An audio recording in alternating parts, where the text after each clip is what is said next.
Good evening, everybody. I'd just like to get through a quick admin brief to you all. It's fire evacuation procedures for evening meetings. There are no fire alarms scheduled for this evening. Therefore, if the fire alarm sounds, please evacuate the building immediately. The fire exit is located at the rear of this room. Go down the stairs and meet in the War Memorial Park. Webcast of meetings. Please note that this meeting is being webcast live on the internet. The webcast could also be published on YouTube after the meeting. And we're up and running. Mobile phones. Please could all members and public switch their phones off and turn to silent.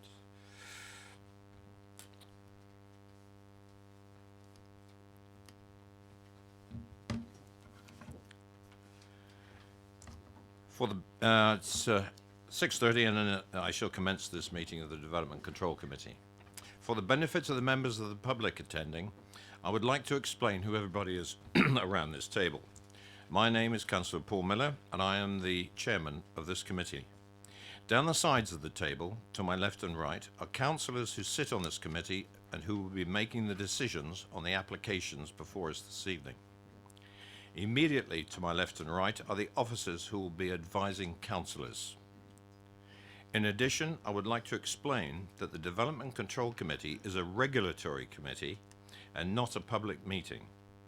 The committee will be examining the evidence brought before us tonight and will make decisions based on planning reasons.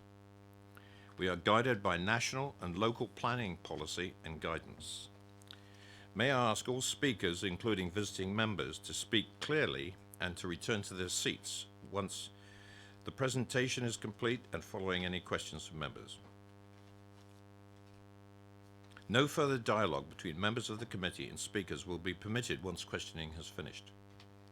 May I ask all committee members to avoid repetition and keep any comments on each planning item to a maximum of 4 minutes. I understand that planning can be emotive, and that I ask everybody remains polite and professional throughout the evening. I'm just going to make a quick comment to the committee. We've got 10 applications before us this evening. I aim to finish the committee meeting tonight at 9:30. That's my target. Now, we've all had the reports before us, and as has been advised previously, if you'd had any questions to the officers, you should have taken that opportunity from the time you received the reports to before this meeting to ask those questions for clarification. In addition, we want to try and keep any questions that might come up have to be pertinent to the application and relating to planning matters. Okay? So let's see if we can make that target. I'll start the agenda, and apologies for absence and substitutions. And all I've been notified for is Councillor Nick Robertson is substituted by Councillor Clive Saunders. Are there any other observations? No? Thank you very much. Any declarations of interest? Right, Councillor Westbrook. Yeah, thanks, Joe. I'll excuse myself from agenda item 5 as I have a predetermined position. Agenda item 5. Councillor Mahaffey. Thank you, Chair. I've been advised by Legal Services that I should excuse myself on items 3 and items 4 on the grounds that I'm connected with the applicant through my local association. Thank you very much. Any others? Councillor Keating? Whilst we were out on viewing, I asked a question of you about whether or not I should excuse myself on item 5 because I expressed a view about it. But we discussed it, and as we both agreed, many people had made comments on that issue at the time. So can I ask the question again at this point, please?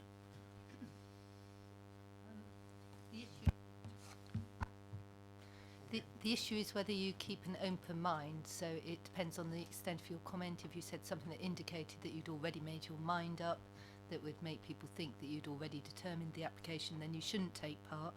But if you are able to listen to all the debate and hear the public speaking and keep an open mind, then you are entitled to stay. on the basis of the reply, I will excuse myself. Thank you. It's number 5. Item 5. Thank you, Councillor Keating. Appreciate that.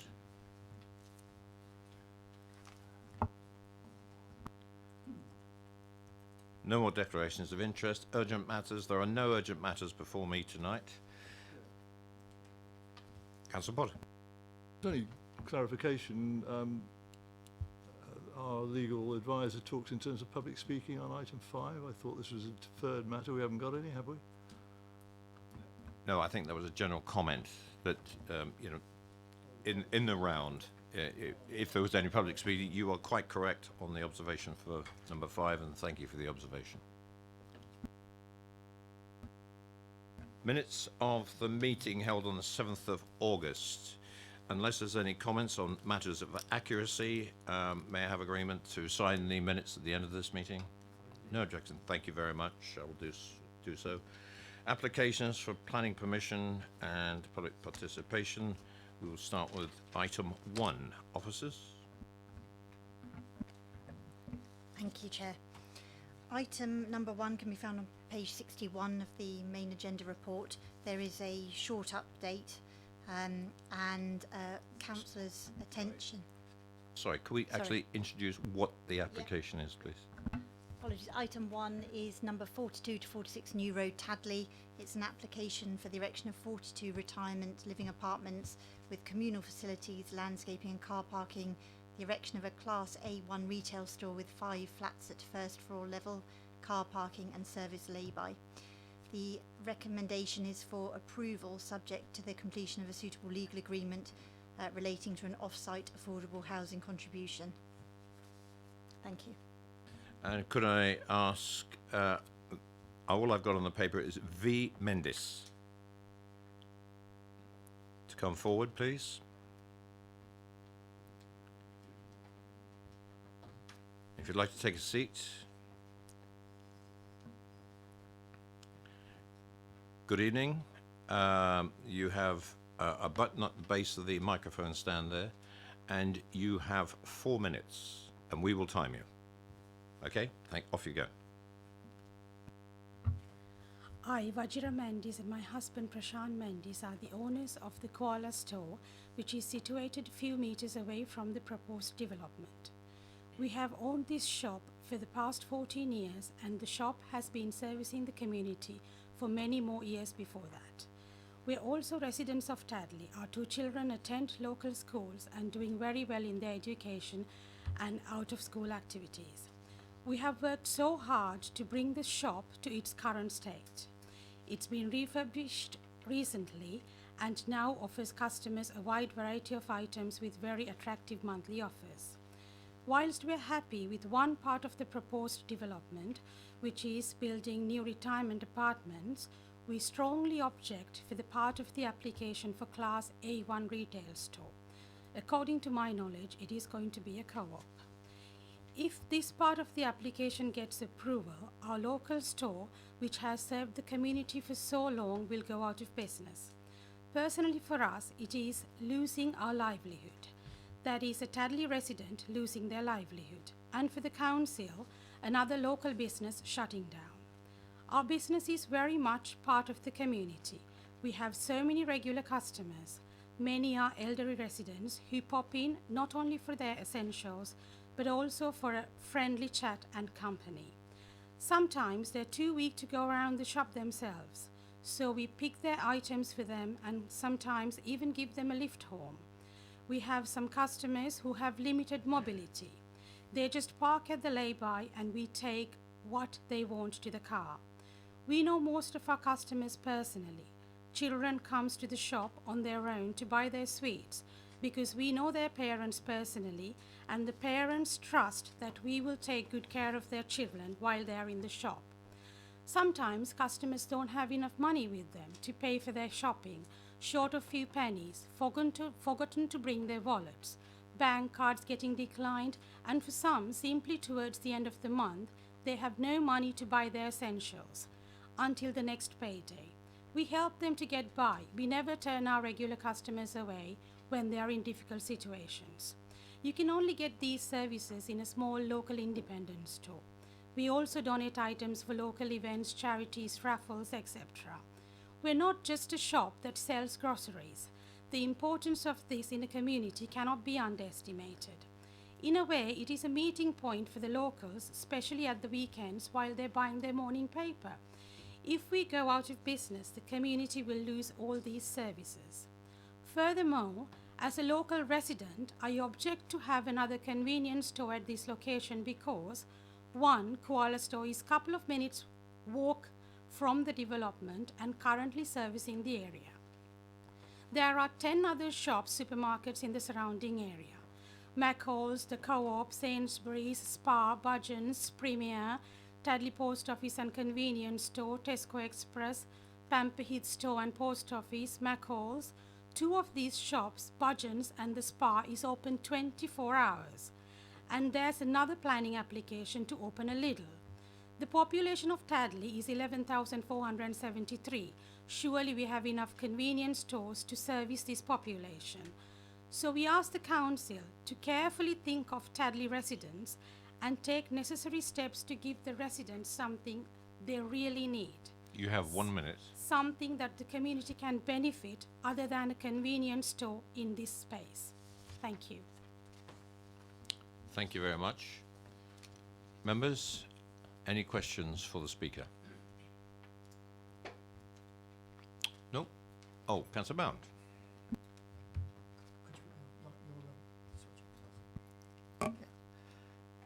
When you say it's close to the site, could you indicate could we have a map up on the screen, Chair, please?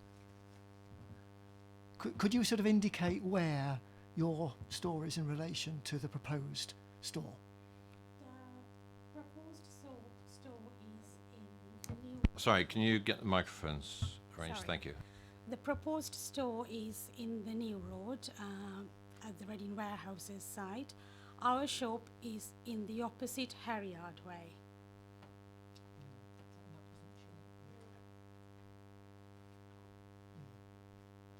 I think that one is probably clearer.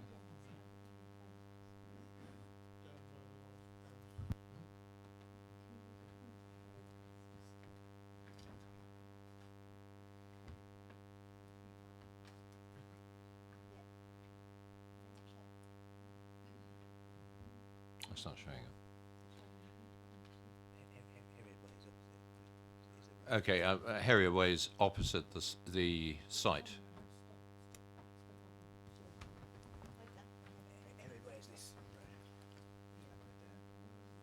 It's not coming up on. Can you just point to that last house you just pointed? This one? It's about 25 yards from there. So it's further down. Above his head. Okay, Councillor? Right, thank you very much. Could I ask Mr. Alex Child to come forward, please?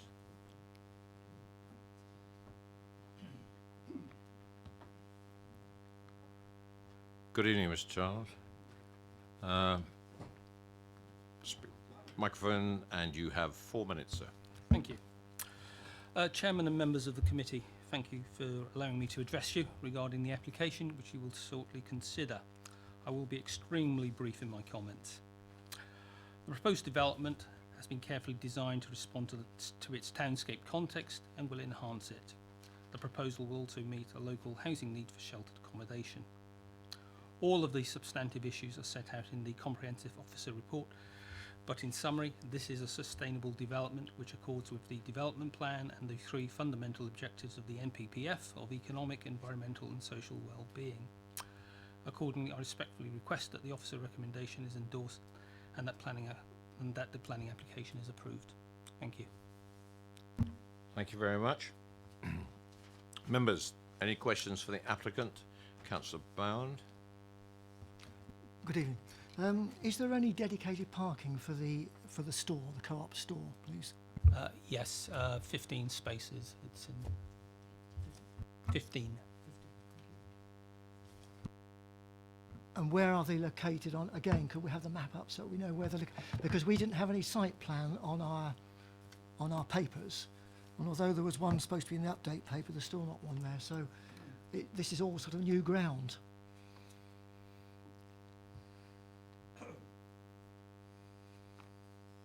could also point out, well, well, okay. The answer to your question was 15. I just wanted Yeah. to know where they were. They're straight ahead to the left of the store.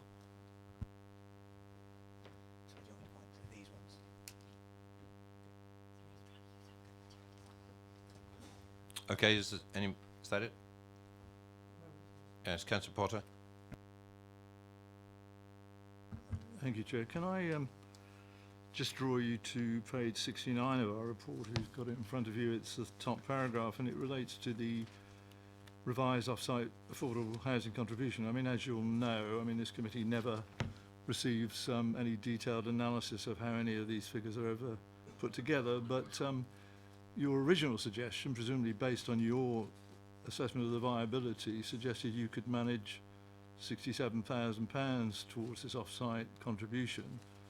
Subsequently, you're persuaded to find another 130,000 plus, which you've managed to find within the scheme. I just wonder whether you could help me to understand where that extra money comes from.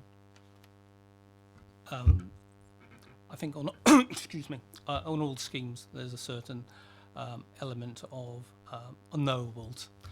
So I think it's a combination of some adjustments to GDV and some adjustment to development costs. And I think that the two professionals who are RSCS professionals came to a conclusion as to where the figures lay. I wasn't involved in the negotiations. So you can't help me anymore. I mean, clearly, as I've said, it's always a mystery to us, or it is to me, sorry, how these contributions are put together really in the whole area of viability really. So in terms of how you were able to reduce the costs such that you could make an extra contribution isn't known to you then really? Well, like I said, I wasn't involved in the discussions regarding it, but all viability assessments are a combination of GDV, gross development value, costs, an element of profit, and a land value, which results in a residual figure. Now, I think all surveyors, if I can say it, will have a different assessment as to where, for example, build costs lie, whether they should be, £1,500 a square foot or square metre, or £1,550, and that will depend on where the BCIS costs are at the time. There's also an element, I can give you an example, a site that McCarthy and Stone are developing. There was an element for contamination, and those costs are going up because unknown contamination has been found. So it's never an exact science. As obviously, Chair, that was the word that I was going to use at the end anyway, which also always confirms our understanding of these matters, really, certainly not science. In regard to the comments that we've had from Mrs. Mendes this evening, quite understandably, in regard to the impact this may have on her and her husband's business, and I'm not saying you're not entitled to do this, but just lead me through, if you will, the thinking of you and your partners in regard to the provision of this type of commercial entity within this main development. It was a choice you make, obviously, I guess, in regard to this matter. No, it's not a choice that I made. It's a discussion between the landowners and McCarthy and Stone and their land department. Obviously, having a store close to the sheltered accommodation is beneficial. Overall, the current use on the site is retail. There's about 2,500 square metres of retail on site, and the proposal will reduce it to about 250 square metres. Yeah, I'd like to just bring your members' attention to page 75 under the retail impact. And there's a paragraph there that mentions that it's not part of the planning system. I think the officer's words there sort of sum it all up. Any more questions to the applicant, members? None? Thank you very much, Mr. Child.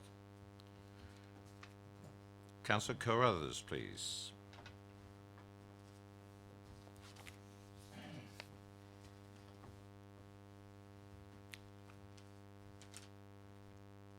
Good evening, Kerry. And you have 4 minutes. Thank you. I'm afraid I am going to repeat much of what Mrs. Mendes said, and I realise that it is not a planning matter, but I feel that this is something very important to Tadley residents and to a business which is part of the community.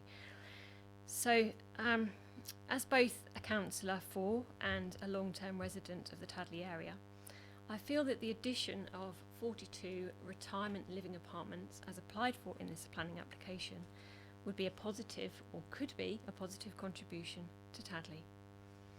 Although it is sad to think that we're losing the popular store Reading warehouses, the addition of these apartments would create new housing opportunities. I would hope that this could help provide more mobility within the housing market in Tadley, something that is restricted by the limitations AWE provides to planning in the local area. But here's my problem. And the reason that I cannot support this application as it stands.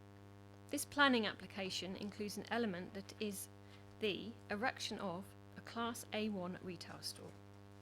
But yet just across the road from this proposed site, there is already a good, well-serving independent retail store. And just to clarify, I would say it's about a 2-minute walk from this proposed development to the shop.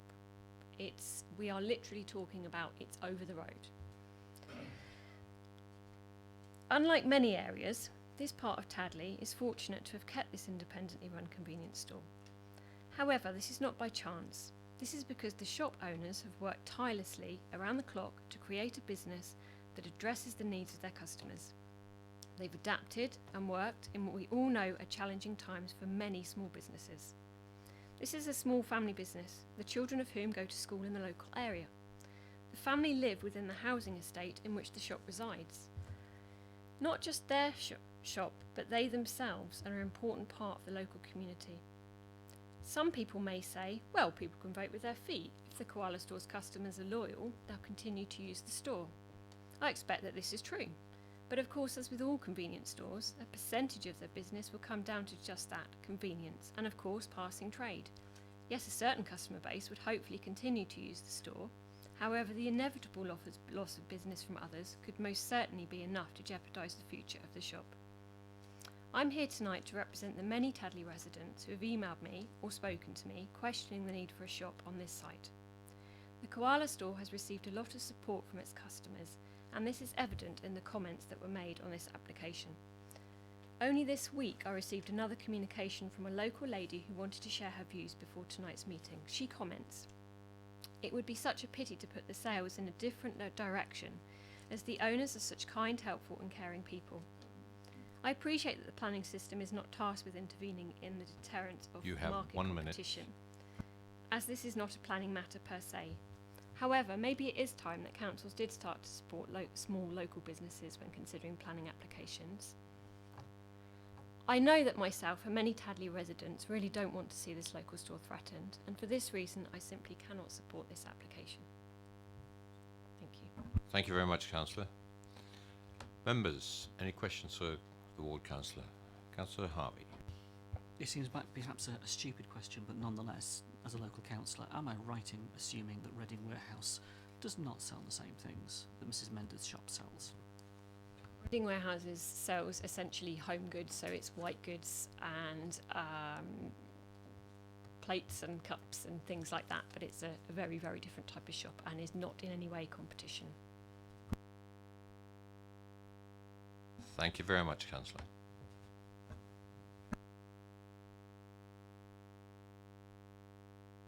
Members, questions to officers. Do we have any? Councillor Bound, followed by Councillor Harvey. Yes, I'm afraid I do, Chair. At page 274 of our of the papers, it's the 5th complete paragraph down. HCC Highways Officer has also confirmed that the retail unit will be serviced from the lay-by on New Road, which is highway land. Could the officer expand on that for me, please?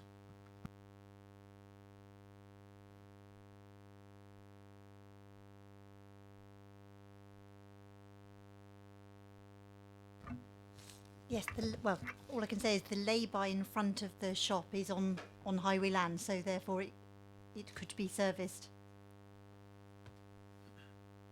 from there rather than having to enter further into the site. Sorry, lay-by, there's parking in front of Reading warehouses, and a little further down on the left-hand side there is a lay-by, which is always full of cars because it's right in front of some houses, and it's about 20, 30 metres away from the proposal. I'm not, when you say lay-by, I'm not sure what you're talking about.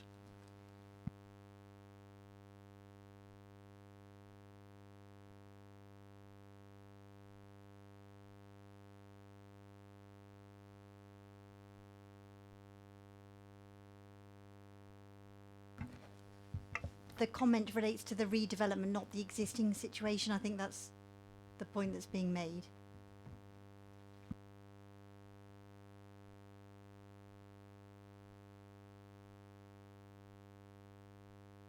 I'm sorry, I still don't understand. Sorry, maybe I'm being thick here, obviously, but I don't understand what you're saying.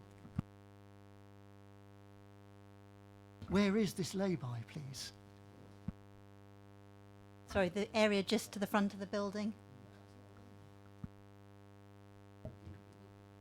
I think the point is, it's part of the redevelopment. A lay-by will be created. The point that the highways, as I understand it, that is on highways land. And that's the point. I don't think the lay-by you're referring to currently, this will be a created lay-by as part of the redevelopment of the site. Yes? Yes, thank you. Councillor. No, thank you, Chair. My understanding is, if I'm reading this, that the existing highway structure will be removed and the, as it were, the new lay-by will be put in on highway land, and that if I read it right, and this I guess is my first question, county have agreed obviously to this happening on their land, it's highways land, therefore they will have to agree to it as part of the development, and I presume that the paragraph in front of us is to that effect. That's my first question. Shall I do my second one as well? Good. Yeah. In terms of the retail impact study, as I understand it, obviously it says, and the policy says, new retail floor space. But we have a Class A1 use that is described as a retail warehouse, and we have a Class A1 use that's described as a convenience store, and they are distinct commercial entities. They are not compatible. Yet the class distinction obviously covers that. We obviously have a massive reduction in the floor space, but we still exceed the 250 metres.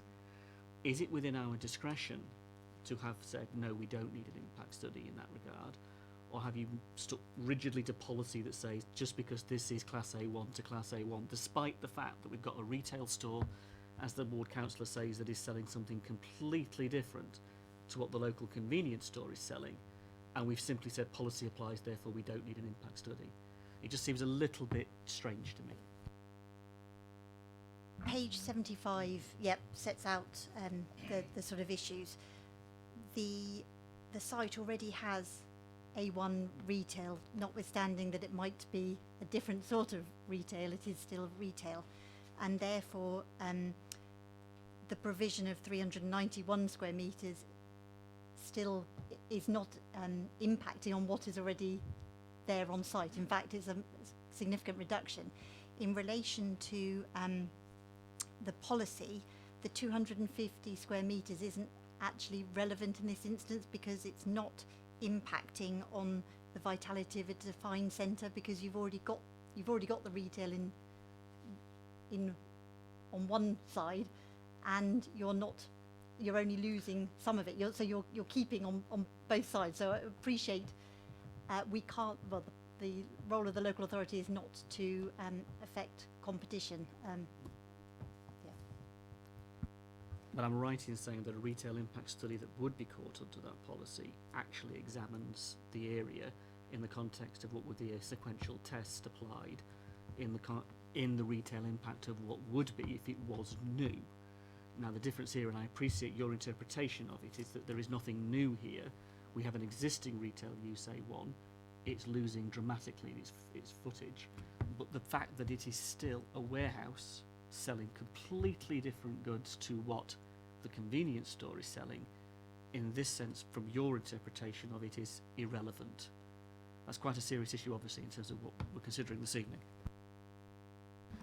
I think that's right, Councillor. So effectively, the retail impact assessment element of policy EP3 is simply looking at retail. So is it an A1 use or not? The nature of that A1 use in that first kind of question as to whether or not it applies isn't an issue. So as Lucy says, the kind of competition point falls away.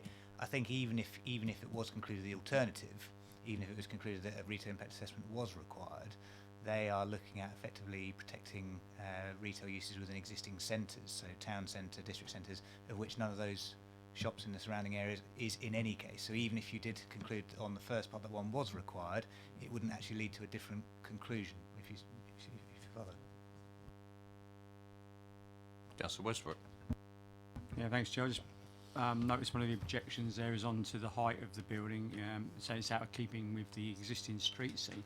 Have we got a slide with that on? Because I don't believe we haven't got a site, we didn't got a site view, obviously not built yet, but it shows that, but it doesn't show it in relation to the buildings either side, so it's hard. We don't have a street scene, but that 3-storey element is set back from the highway, so although it is 11.28 metres, I think the maximum height of the building, you've got the 2-storey wings either side, and when you see, I think when you saw that in the context of the surrounding development, it would sit acceptably in the street scene, but we haven't got a plan. Moving on to debate. Councillor Leeks. Certainly one side of the street side of there is a bungalow, the other one is a surgery, which was a butcher's at one time, which has always been a bit of a laugh to those people in Tadley, saying butchers to surgery, not much difference. And then further next door to that is a row of bungalows, so certainly there is some height. Right, I'm very sad that Reading Warehouse is closing. It's served the public for a great number of years, and it'll be a great loss to the community. Just proves I've lived there too long, because before that it was a baker's, a well-established baker's, and it was a good baker's. They couldn't make any profit from it. Competition, well, I know what we've discussed, and I know what has been said. It isn't a planning issue as such, but I do feel really sorry for the people who own that shop, who have looked after it and run it for many, many years. I have just one quote in a minute to say that somebody wrote to me late this afternoon. I thought it just about says everything. I wonder if we were going to have any yellow lines outside, because that is quite a fast, it's a 30-mile-an-hour road, but it is a very straight road, and people parking there are going to cause quite a lot of commotion, because there is a turning to the right and to the left past going towards Basingstoke, one to the surgery and one to the estate opposite, which we just spoke about.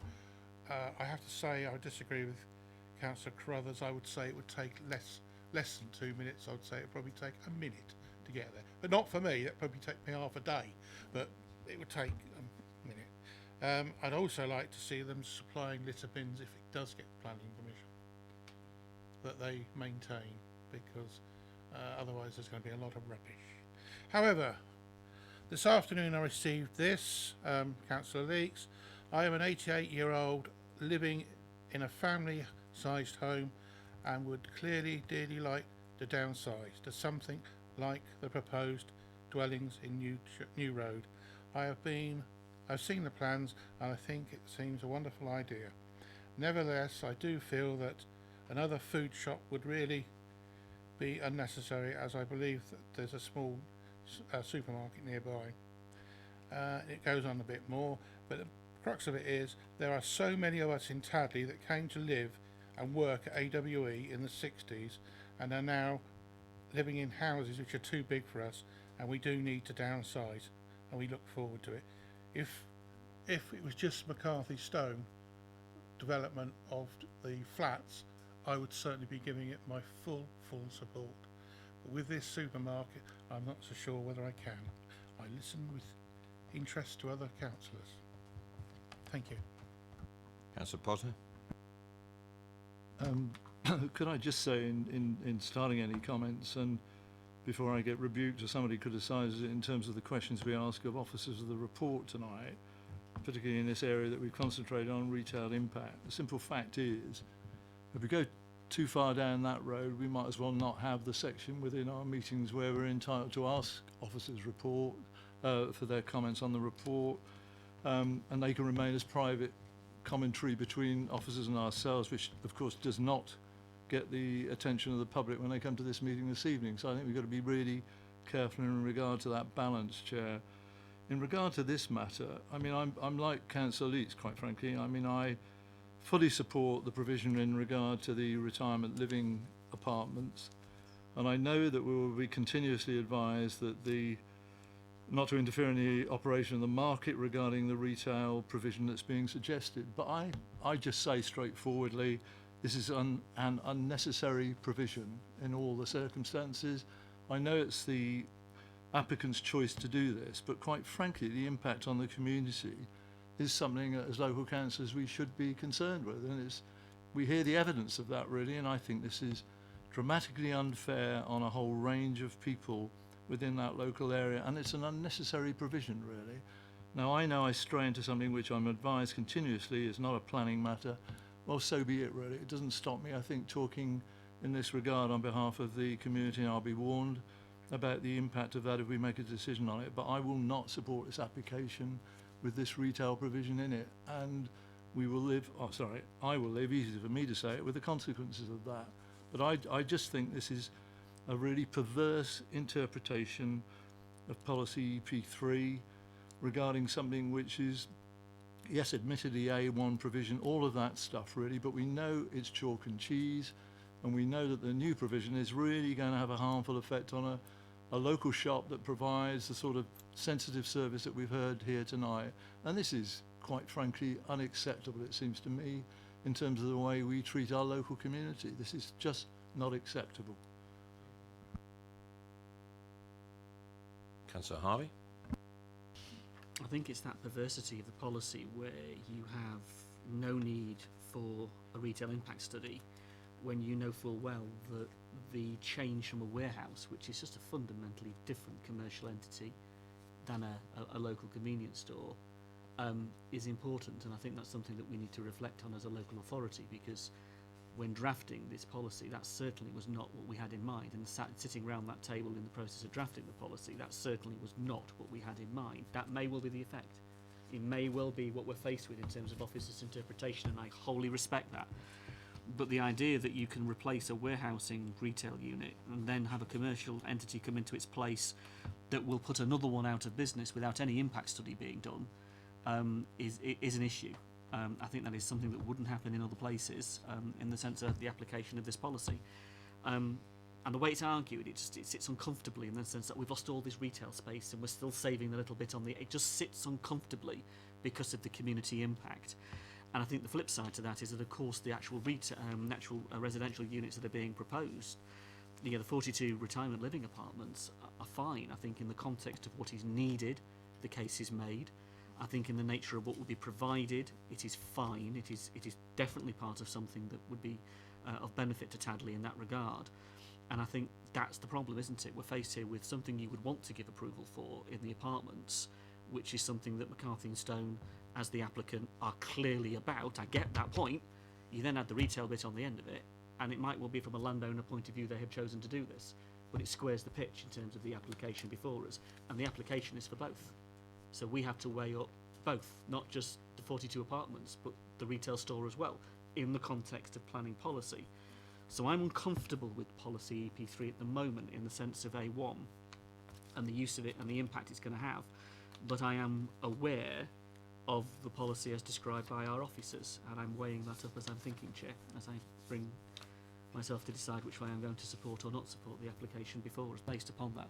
But I do feel for the Mendes, I understand the case they're making before us this evening. Councillor Bound? Thank you, Chair. I am very much in favour of the housing, sort of the dwelling development as is proposed, but based upon the proposal for the retail aspect, I cannot support this application. I'm grateful that the officer is able to point out to me where this lay-by was, because when the report says the lay-by on New Road and we have no site plan, then it wasn't apparent where this lay-by was. It is now, and it would appear to me from what it says that the co-op lorries will draw up there, from what it says, and the store will be serviced from that lay-by. I'm not absolutely sure how that's going to work. The other thing is that if those lorries are drawn up in that lay-by, traffic coming out of the surgery is going to have a little bit of difficulty sometimes in seeing around, because I'm sure those lorries are going to be very, very large. Sometimes they perhaps won't be able to get into that lay-by anyhow. And if it's anything like what happens in Borkhurst Road for Tesco's, they park out on the road until they can actually get into the front of the shop. They block the road. And that particular bit of road is extremely dangerous. I came down there this morning, and outside the surgery there were some vans parked there servicing the dispensary for the surgery, and one had to pull right out to the centre of the road to go round them, almost into Herriard Way. I think the traffic situation there is going to be greatly inconvenienced if what I take the report to be saying is so. I will not be voting for this application. Councillor Saunders. Thank you, Chair. I have a couple of points to make. One is I'm very concerned about this question of having a payment made towards affordable housing. I can very easily understand why it's not possible to have affordable housing in a block of retirement homes, but we actually have another block of individual flats. Now, I would have thought that the amount of money which we seem to be taking and exporting to God knows where could have been used to provide affordable housing on site, and particularly as I'm conscious that Tadley is an area which has a problem in finding available land for site. This seems to me to be somewhat of a peculiar piece of logic that's been brought to bear in allowing this to become a settlement which is agreeable.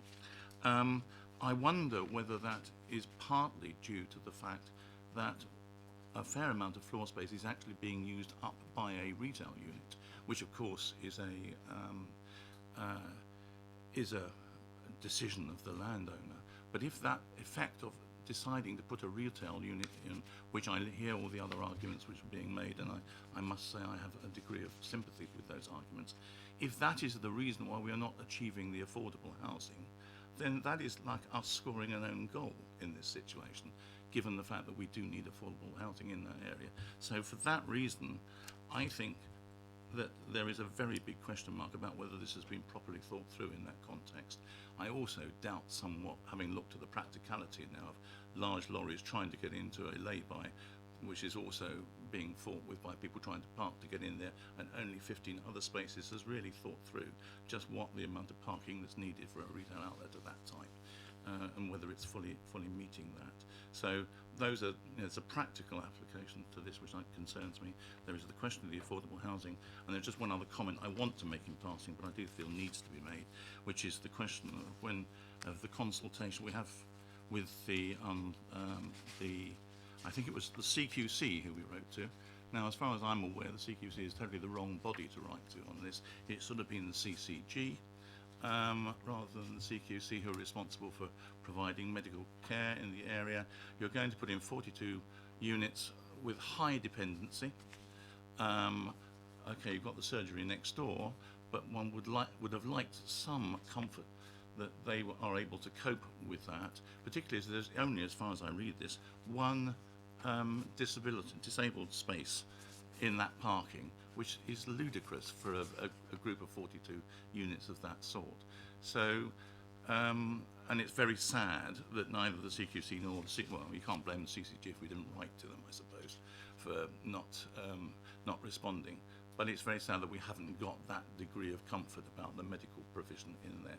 So I just suspect that this is, I mean, I think we all agree that the 42 units are a highly desirable thing to have within Tadley. I just think this, at the moment, this application is, if not half-baked, not fully baked, having watched Bake Off last night,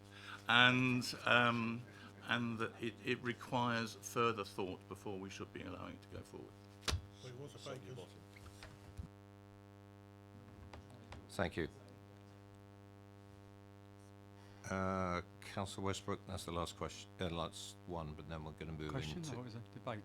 No, debate, but then we've got to start thinking about moving on here. Yeah, I mean, I'll just be very brief, really. Most of the things that I would have said have already been said. I mean, I do agree. I mean, we've got this increasing ageing population and a real need to free up general use homes for many families in the present climate. And for that reason, I would have supported it. But I think there's a real case being made here for this to go away and be re-looked at, in particular to what Councillor Sanders just said as well. I'll be interested to see how we all do on this and what's available to us to try and make this an even better application than it is already. Right, we've had 2 points made on that particular topic. So on anything else, Councillor Leeks? Yes, it was just to say to Councillor, Harvey, I think, reference to do the Reading Warehouse sell anything that the shop sells across the road. There is nothing I can think of. Actually sat here racking my brain to see. They don't even sell sweets, I don't think, in Reading Warehouse. So nothing they sell in Reading Warehouse do they sell across the road, in Yeah, and Councillor? Thank you, Chair. I think that this good application for McCarthy and Stone and accommodation for people that need it, it's been skewed by the intention to add in a retail store. There is no need for a retail store in any McCarthy and Stone arrangement, and there is no normal retail store in the McCarthy and Stone arrangement. It's not normal, and there's not one in the town McCarthy and Stone arrangement, and I think I would have to vote against it at the moment. Thank you. Right, thank you very much, members, and I invite Mike to make a comment on the retail side. Thank you, Chair. It's just to, as always, try and assist the committee, because I can understand the concerns being raised about the retail element and the points being raised about impact, etc. But I just draw members' attention again to the policy EP3, and we've had the discussion about whether it should or shouldn't apply. But I'd just reiterate that even if the committee came to a view that it should apply and there should be a retail impact assessment made, the purpose of the policy says that if following an impact assessment effectively for main town centre uses such as A1 retail, you would have to demonstrate that they would not have a significant adverse impact on existing centres. Any of the retail units that you're referring to in terms of the concerns around potential impact on the different types of retail are not within an established centre. The established centre in Tadley is the district centre as defined in the local plan around Sainsbury's and all of those shops there. So even if you did come to that view that one should be applied, which clearly the officer's report comes to a different view, it still wouldn't be able to lead to a different outcome in terms of the planning assessment of retail in that regard. It is only looking at the impact on centres, not of individual shops within a particular area. So I just think that's a really important point for the committee to consider when deliberating on the overall impact, because effectively it would be straying into competition and it'd be going outside of what the policy can actually allow for or control. Right, do I have a proposer for this application? Councillor Potter. Just indulge me, Chair, if you would. I mean, just before I get to that, was seriously, in regard to the very eloquent points Councillor Sanders made about affordable housing, it does seem to me that some further clarification regarding the whole approach in this regard needs to be either talked through or advice given to us, because it certainly is the fact. I mean, if you look at the commentary we have within the report, and again, before I'm rebuked, you could have asked this question before. One thing leads to another, really. But in regard to the whole approach about the provision of affordable housing within the design that obviously is being put forward, I think Councillor Sanders makes the very clear points, really, that there could be, certainly could be, and we would say should be, in terms of policy compliance, this provision within this development itself. And the simple facts are, if you get into the sort of minutiae of detail there, in other words, where could that affordable housing go? Well, it could very well go within the space that is allocated within the design in the way that's been pointed out. And I would have thought that's a sustainable argument on behalf of the planning authority. Simply, we want to see this scheme policy compliant, and we want to see it provide the affordable housing that Tadley so desperately needs within the scheme, not, as again Councillor Sanders said, you know, hived off somewhere else, who knows where it'll ever appear again anyway, whatever the contribution, whether it's 60 grand or whether it's, in this case, just over 200 grand. We never know for sure just how effectively that's going to be used. And it just seems to me that in itself allows us to say this is not as policy compliant as we would like it to be. And if we add in these other things that we've been talking about, I think this is an ill-conceived scheme, quite frankly, in many areas.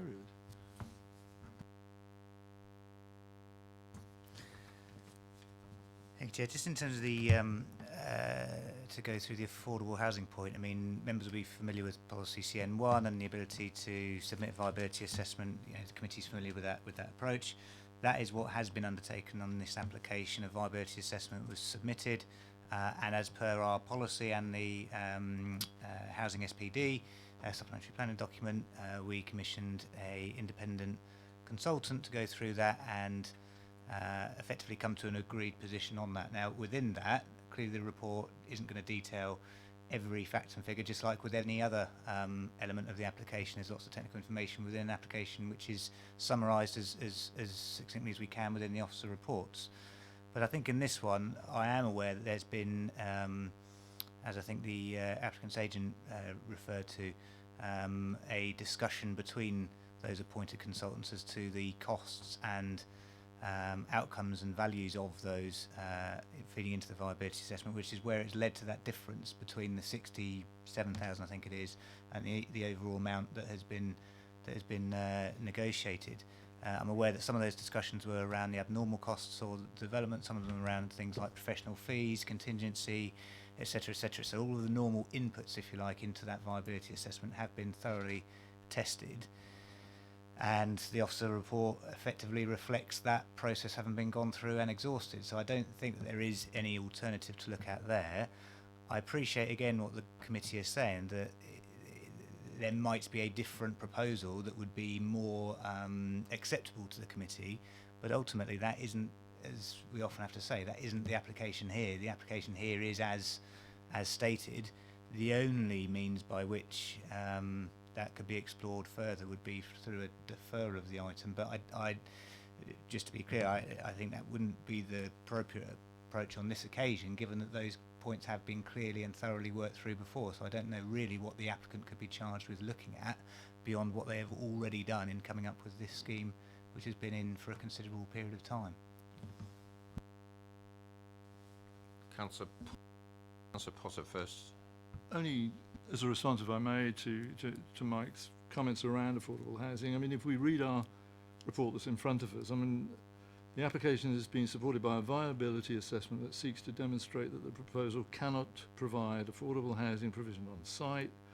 Now, it cannot do that, partly, and I would say exclusively, because the developer chooses not to do that, because within the design there is no provision for that, and therefore if you start from the premise that this sort of retirement provision is very different to general needs housing, you don't make allowance for that because you choose not to make allowance for it. Well, so be it. I understand the premise of the developer wanting to make this as economically viable as they can make it, but from our provision in regard to our own policy requiring affordable housing on schemes where we are able to get it of over a certain size, I think we're entitled to say, put it on the light, you haven't tried hard enough. We want this to be policy compliant. And I don't think that's an unreasonable proposition. It depends where you start from, doesn't it, really? If you go into this saying it's a retirement provision and we're not going to provide affordable housing, therefore we design it so that it can't have affordable housing, QED, you can make the case. But if you start from somewhere different, you can make an entirely different argument about the provision and where that should be within that. And I think we're entitled to say that, really.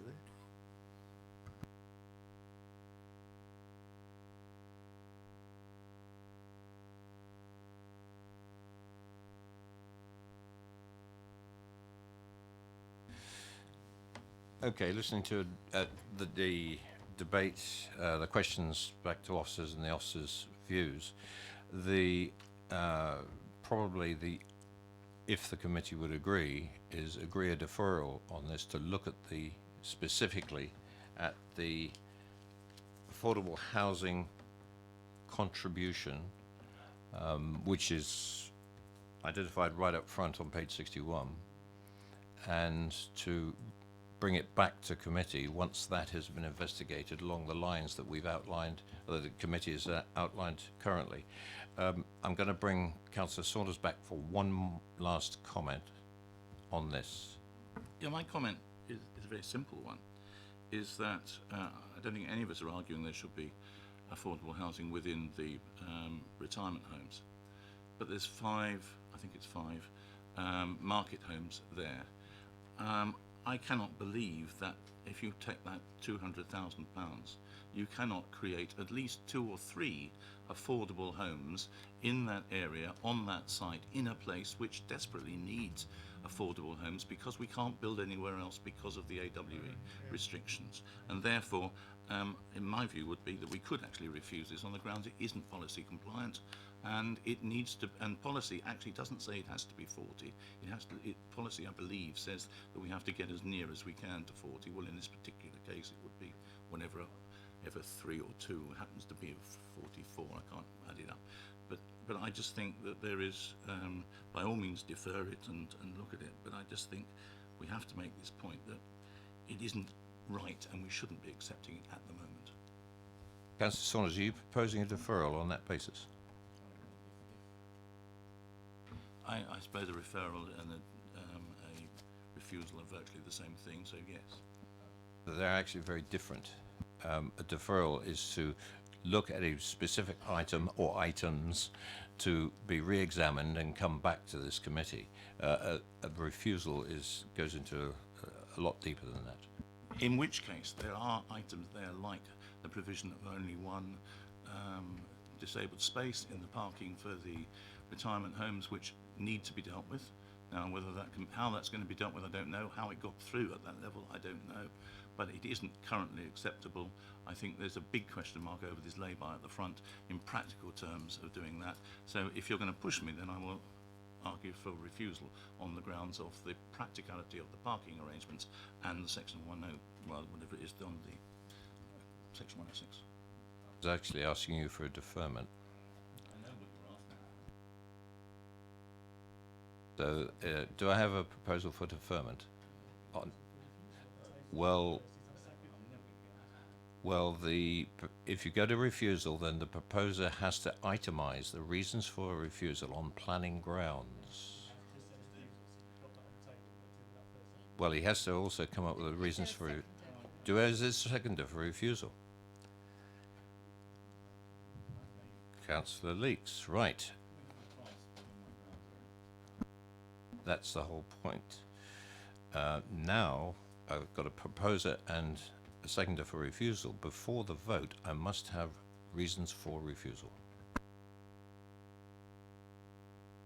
I will repeat my reasons for refusal, not in great detail, but the inadequacy or inappropriateness of the parking arrangements, and secondly, the failure to be policy compliant, or as near as possibly policy compliant, for affordable housing.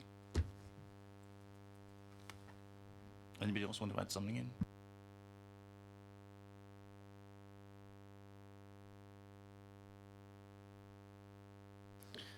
Chair, I was asked to give advice on the reasons for refusal. So I think on the dealing with them in sequence, so the parking and the lay-by, I can't see a means by which we could defend the reason for refusal on that basis. We have no objection from the Highway Authority. I understand the concern. I think that's something that could be looked at in terms of deferral. if the applicant was being asked to look at it again in terms of an alternative, but in terms of actually substantiating a reason for refusal, I don't think there are grounds to do that. In relation to the affordable housing, I'd give exactly the same advice. I think, you know, there is I understand the sensitivities and the issue around whether it is or is not policy compliant around CN1. I think the report details why we consider that it is in the terms of the way policy CN1 is written, but I understand what the discussion the committee are taking forward, which is there a way of looking at it again in a different way, particularly around the potential for on-site provision within the 5 market units. Again, I think that is a deferral issue as opposed to something that we could substantiate in a refusal. I could give no confidence on being able to substantiate it as a refusal reason at this stage, members. I don't want to debate that. I've got to take Mike's advice. Do you want to continue with the moving the motion, or would you withdraw it? I'm very happy, because I was trying to do this originally, to take his advice before I decided whether it should be a refusal or a deferral, but I'm quite happy to withdraw it and then move again for a deferral. Right, I've got a proposal for deferral. Do I have a seconder? Councillor Potter. And I think we've gone through an iteration here of the reasons for deferral, for examination of the affordable housing contribution, whether it can be applied on site. While we're about it, let's have a look at the parking allocation. I must admit, I spotted that myself when I did read the report. One for a care home of potentially an awful lot of people there, and of an age group where mobility becomes an issue. And the highways, well, highways have given their blessing for the lay-by, but I think those two issues are accommodated for the deferral. Is the mover and the seconder agreeable to that? Councillor Harvey? Seems we've got to get everything on the table. Can I just add that if the proposal is for an off-site contribution in terms of Tadley and the ONR, where would that off-site contribution be identified, in the sense if we're going to have one, so where, particularly in the context of the ONR? So there is an argument to discuss that element of it, I think, which is important. Thank you, Councillor Harvey. I think the way in which we take the deferral forward would be we'd re-explore the ability for on-site or not with the applicant. If it turns out that the position is the status quo, i.e. we are reporting back what we're already reporting, then I think it will be for the officer team to advise the members as to where that off-site contribution could be used in the context of the ONR and etc. Yeah. It's been properly moved and seconded for deferral on the basis we just discussed. All those in favour? That's carried. Officers? That application is deferred for further information as set out previously in relation to parking allocation, highway matters, and where the affordable contribution would be identified. Thank you. And to explore the alternatives with the applicant. Thank you very much. May I ask Mr. Fraser and Mr. Kilgore for item number 2 to come forward, please?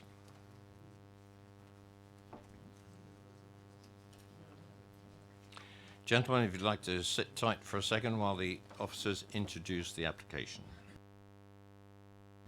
Thank you, Chair. The application, item number 2, can be found on page 90 of tonight's agenda. It's an application for the erection of a replacement stable and hay barn, a new foaling building along with the new groom's house, further staff accommodation and a horse exerciser at Watership Down Stud in North Sydmington. I'd like to bring members' attention to the update paper. A further objection has been received, which is highlighting a point that in tonight's agenda, the site plan on page 114 is incorrect, and the site plan on tonight's visualizer is the correct plan. This reflects the relocation of the horse walker on the site, and the conditions have been updated to reflect that.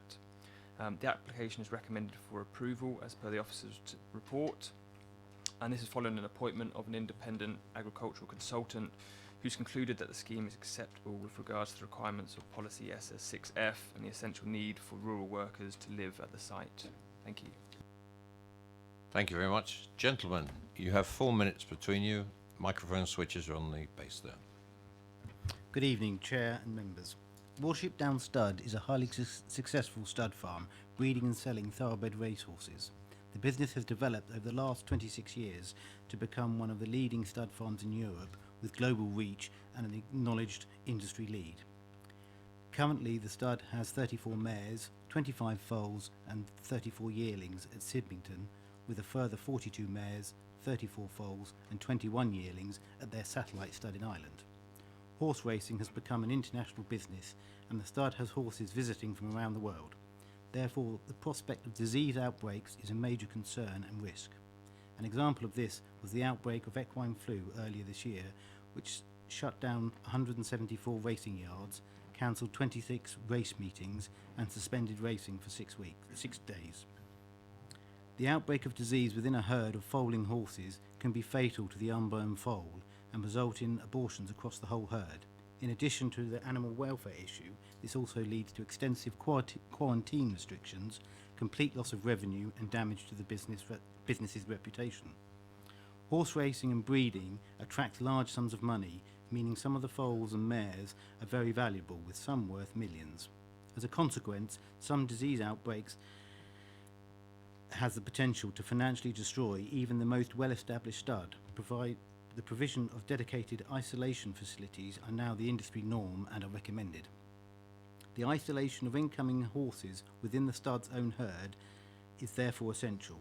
Currently, the stud has no isolation facilities at Sidman and is forced to send incoming horses to another stud in Newmarket, resulting in unnecessary stress, risk of disease and additional traffic movements. Moving animals, especially racehorses, increases the potential for accidents and harm to the animals. An isolation unit with foaling facilities will remove these issues. The stud currently uses Woodside as an overflow to its main stud, as only mares without foals and weaned youngsters can be left at the site due to the lack of facilities. The location, soil type and current use of Woodside make it ideally suited, and the proposal complements the surrounding farm use, as cattle pasture is the best land for grazing horses. The scheme will employ 3 additional members of staff and further support the substantial rural network of suppliers, vets and farriers the stud already relies on, which in turn bolster the rural economy. The committee will be aware of a number of objections. Due to these, we have undertaken discussions with the only direct neighbour, from which the majority of these objections arose. As a result, the scheme has been adjusted to move the horse walker away from the boundary with a neighbour and to the other side of the site, and provide an alternative access route to the new hay barn. These changes have been accepted by the neighbour. However, we understand he has submitted a further email restating his concerns. These concerns have all been addressed by the formal consultees and have been shown to be unfounded. Just under 1 minute. The approval of the scheme will safeguard and enable a highly successful local rural business to attain its leading position in the international industry, which plays a major part in the rural character and economy of this region. My colleague here is here to answer any equine questions. Thank you very much, and nicely in time. Members, any questions to the applicants? Councillor Saunders. Very brief question. Looking at the drawings, it mentions on some of them on the isolation building and the various elevations and the folding unit, it'll be timber cladding. It then looks as if the whole of the workers' accommodation, including the roof, is going to be timber clad, which I can't imagine is the case. But I just wanted to know what the nature of this cladding is going to be. There's an element of timber cladding. The roof of the workers' accommodation would be plain clay tiles or something similar, and I believe the walls are brickwork.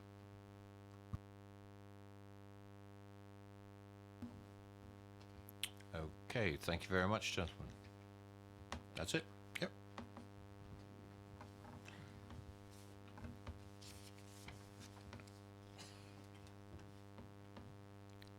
Councillor Faulkner, please.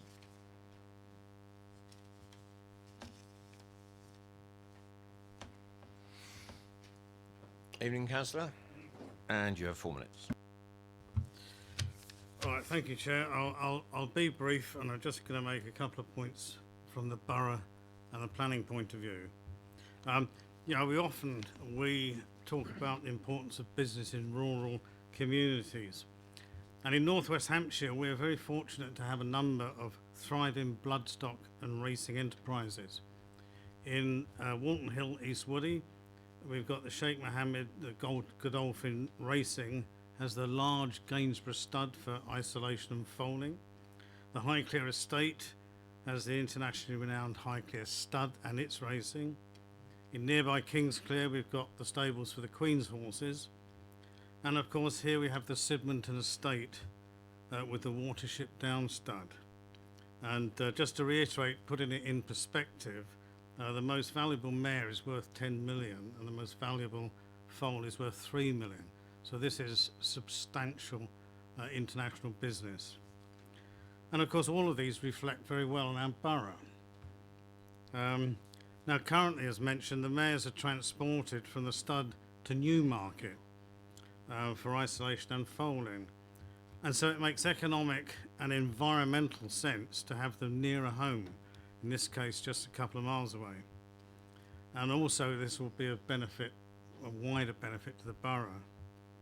Now, the Sidmonton Estate has the work in Woodside Farm, and it seems eminently sensible to create the foaling facilities there, and additionally this will create new jobs and demand for support services.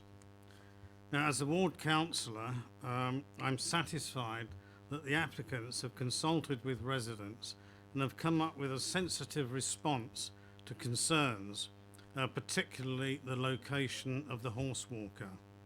So on this basis, I fully support the officer's recommendation for approval. Thank you. Thank you, Councillor. Members, any questions to the ward councillor? Nope. Thank you very much. Members, questions to officers? Nope. I'm moving straight to debate. Councillor Leeks. May I move the recommendation? And may I have a seconder? Councillor Janet Westbrook. Mrs. Westbrook. No, we had an agreement. I've got to differentiate between the two. Councillor Mrs. Westbrook. Councillor Saunders. Actually, I probably should have put this as a question to officers, but looking at amended condition 4, just relating it back to my question about the cladding.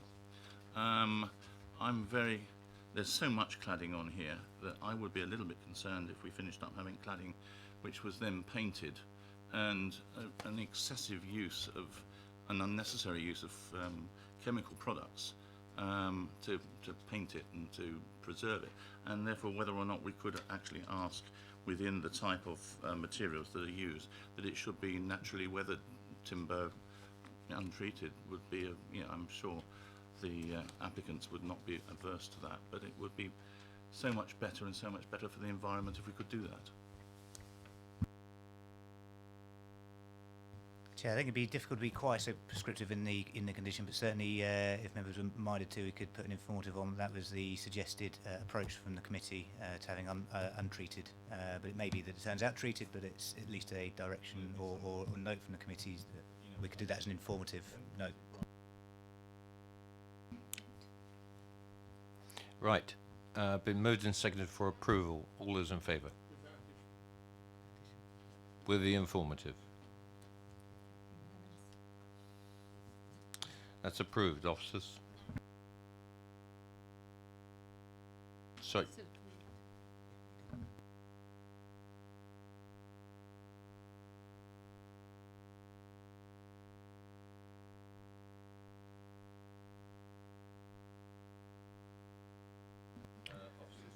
Thank you, Chair. So the application has been approved as per the reasons and conditions given in tonight's agenda paper, with the addition of an informative just to engage with the applicants in terms of the finish on the cladding and the amended conditions as per the update paper. Thank you. Okay, moving on to item 3. Mr. O'Donnell, Mr. Lissman, please.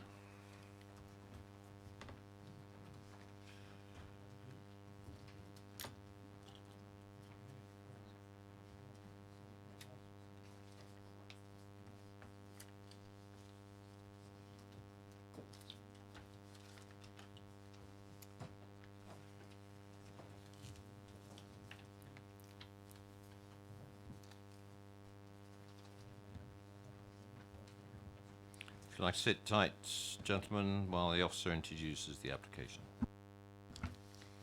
Thank you. The application is on land south of Berry Court Solar Farm, New Road, Little London, and the proposal is for the continued use of land for the secure storage of touring caravans and motorhomes, retention of fence on top of existing earth bund, retention of existing extended hard standing, and 12 number 4 metre high poles to mount CCTV cameras, no lights, retention of portable site office, retention of resurfaced access track and security gates and barriers.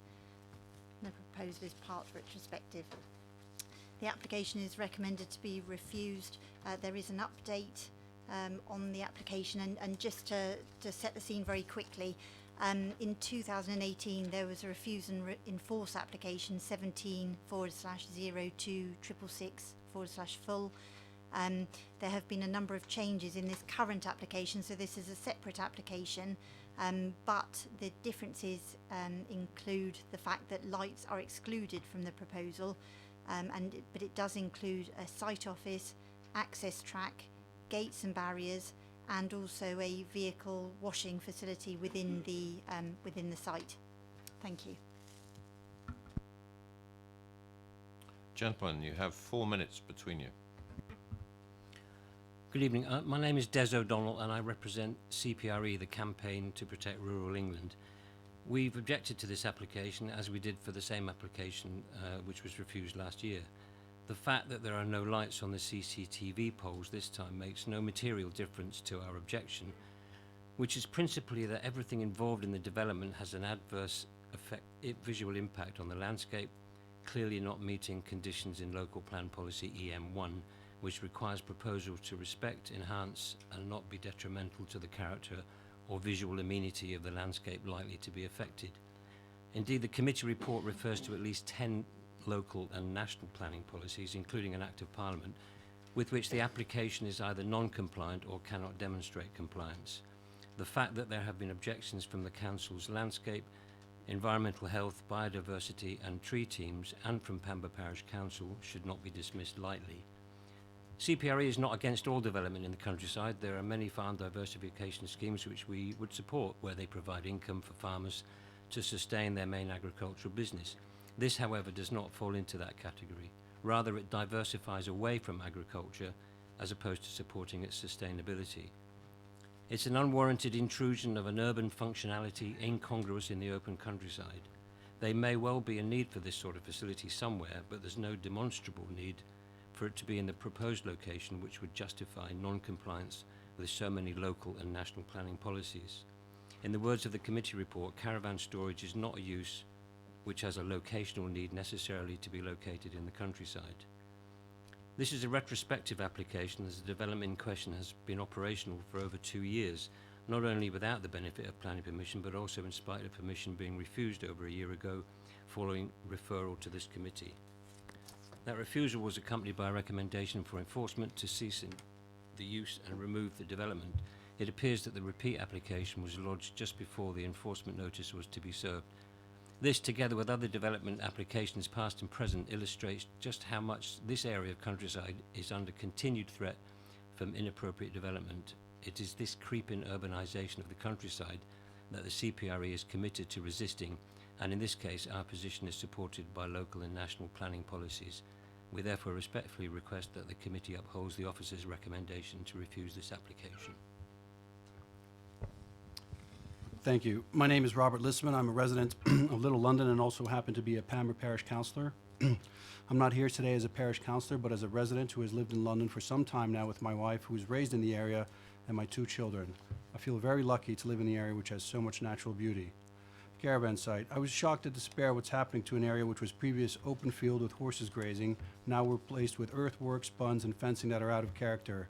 The fields were previously open pasture surrounded by native hedgerows, characteristic of this part of North Hampshire. It's now been developed beyond recognition. This is a repeat of application which was found to be contrary to planning policy and subsequently refused with enforcement action proposed. Just under a minute. At the time of writing, there have been 157 comments made by the public relating to this application. Most of these are from users of the facility and originate from outside the parish. If we look at Little London alone, the community most affected by this development, excluding comments originating from Berry Court Farm address, over 85% of the comments originating from Little London were opposed to this development. It's fair to say this application is deeply unpopular with local residents.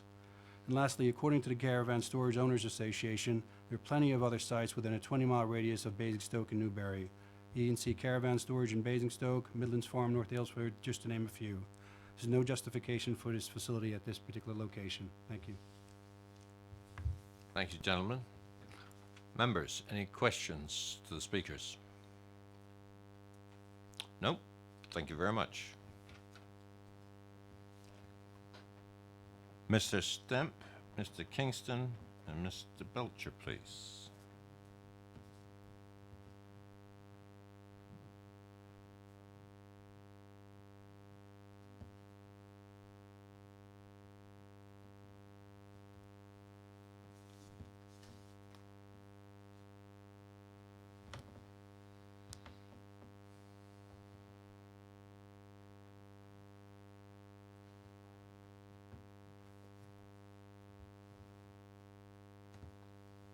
Good evening, gentlemen.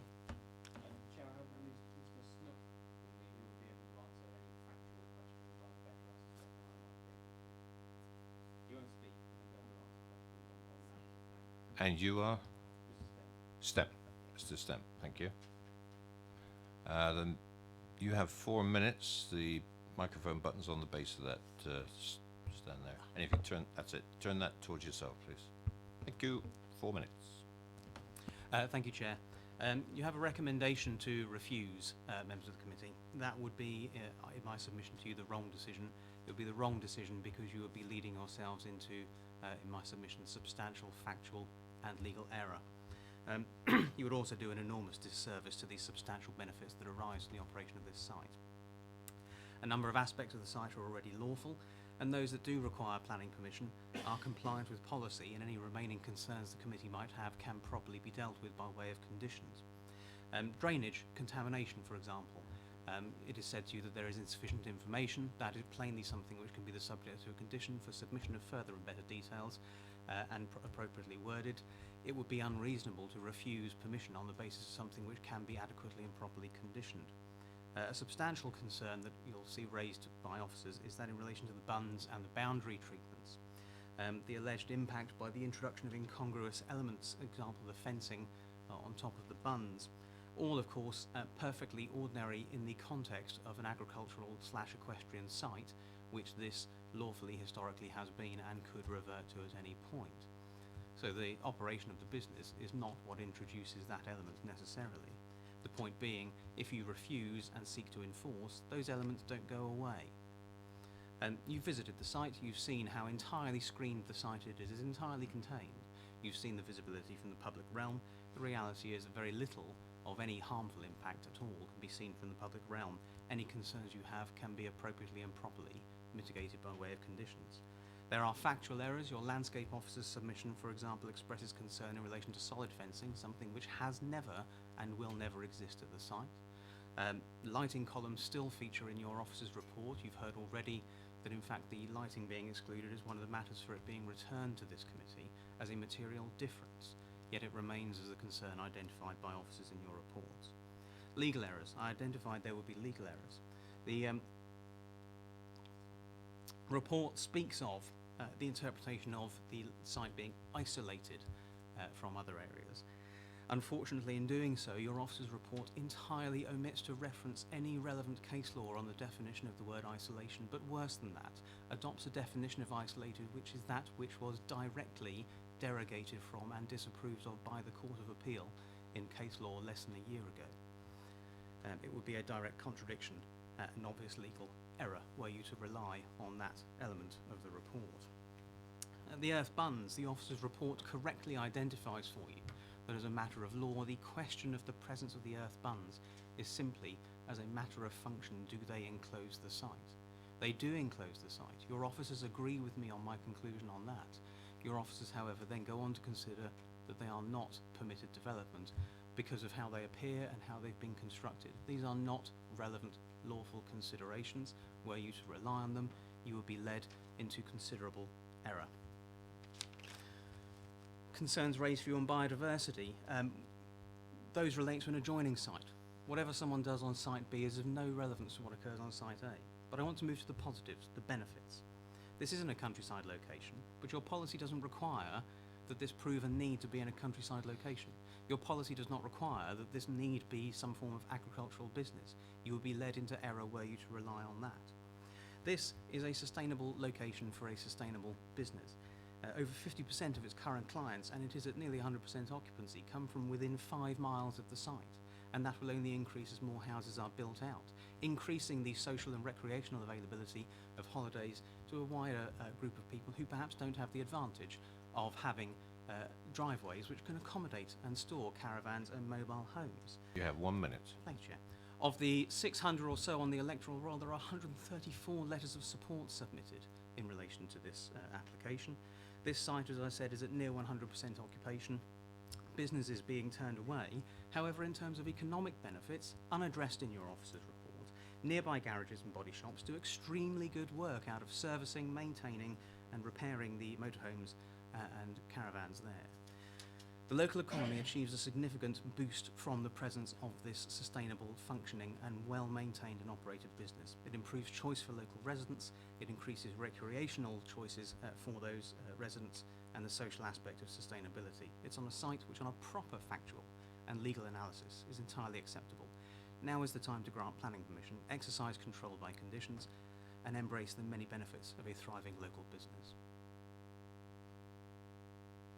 Spot on, thank you very much. Members, question to the applicants? Nope. Gentlemen, thank you very much.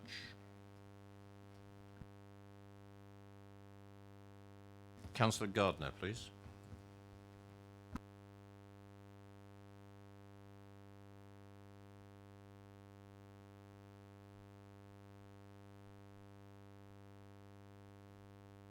Good evening, Councillor. You have 4 minutes. Thank you, Mr. Chairman. Good evening, members.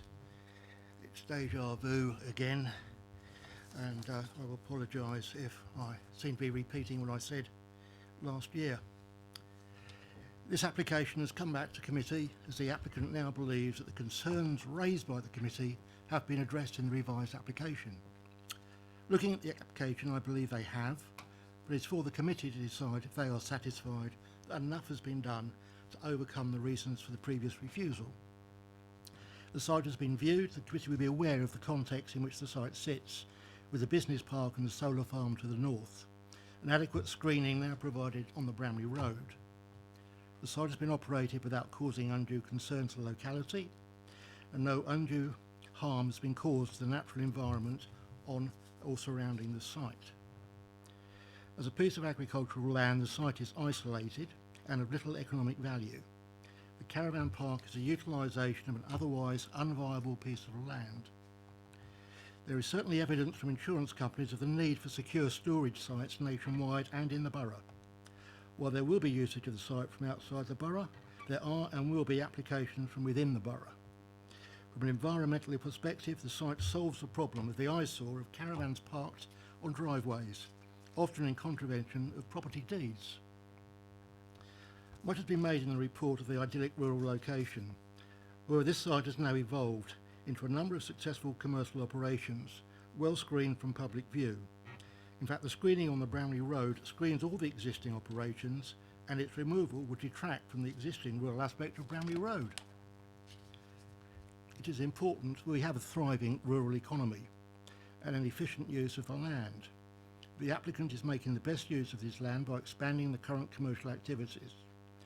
This is the face of the countryside today, and we need to accept it as it is, not just as we would like it to be.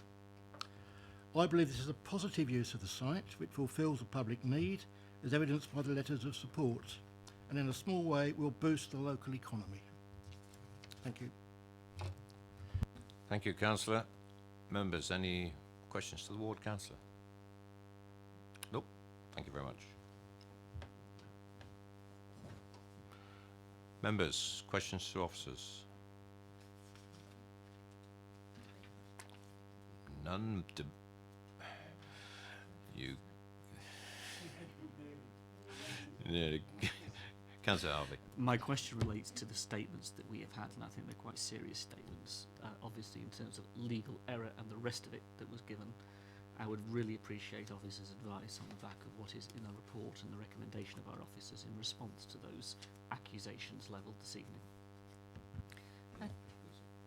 I think Councillor Harvey, it's set out on page 150 of the report, you know, legal services have been consulted on this and their opinion is set out quite clearly there. They don't consider it to be permitted development, so, you know, it's not uncommon for applicants to have a different opinion to legal services, and at the end of the day, you know, they would have a right of appeal against any enforcement notice and they can argue their points and we will argue our points. Sorry? Can you? Nothing you've heard this evening changes that. No. Debate.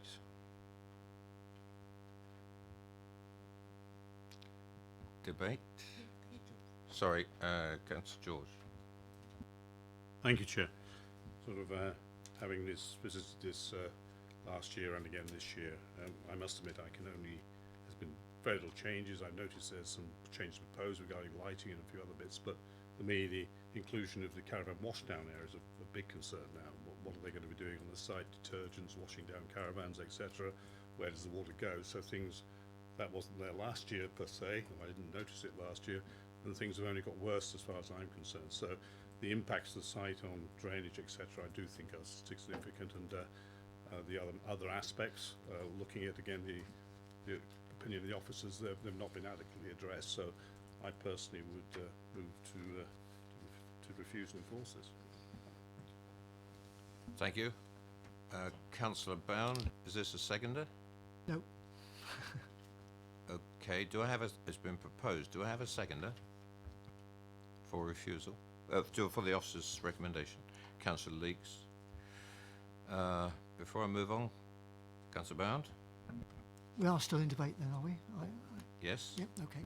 Well, I was going to say, I personally find nothing wrong with what's happened there, other than planning permission should have been obtained beforehand. I think it is a use of an unused area of land. I would tend to agree with the applicant on this. I was a bit surprised in refusal number 1, where it mentions something about the security gates, barriers, elevated landscape exacerbated by the site location adjacent to the highway. Well, I don't understand that. It's adjacent to the highway. Why is that a reason for objection? All it means is that they're going to go quickly off the highway, down that track, along that track and into the site. I can't see that that is a sensible reason for refusal. The site can't be seen from the highway. It looks to be very well run. The fact that there are other sites around Basingstoke apparently that can be used for caravan storage, I don't think is here nor there. Yes, there are, but there's one here at the moment and it looked to be very well used and looked to be very well run. That's all I can say. On the other hand, I can't see reasons for overcoming what the officer has said. So that's where I am struggling. It's been properly moved and seconded to accept the officer's recommendation. All those in favour of the officer's recommendation?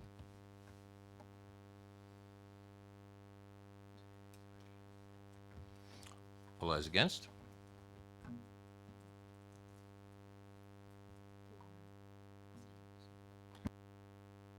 Abstentions?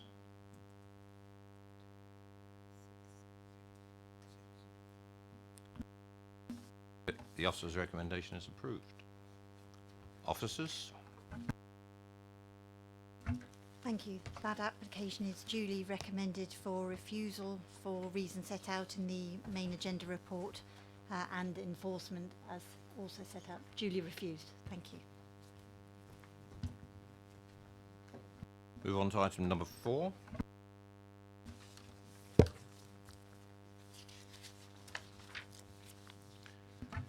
And Ms. Armitage and Mr. Lissman, please.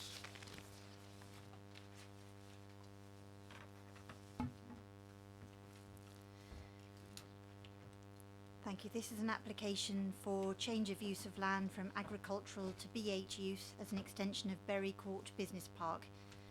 The application is recommended to be approved subject to conditions listed within the report.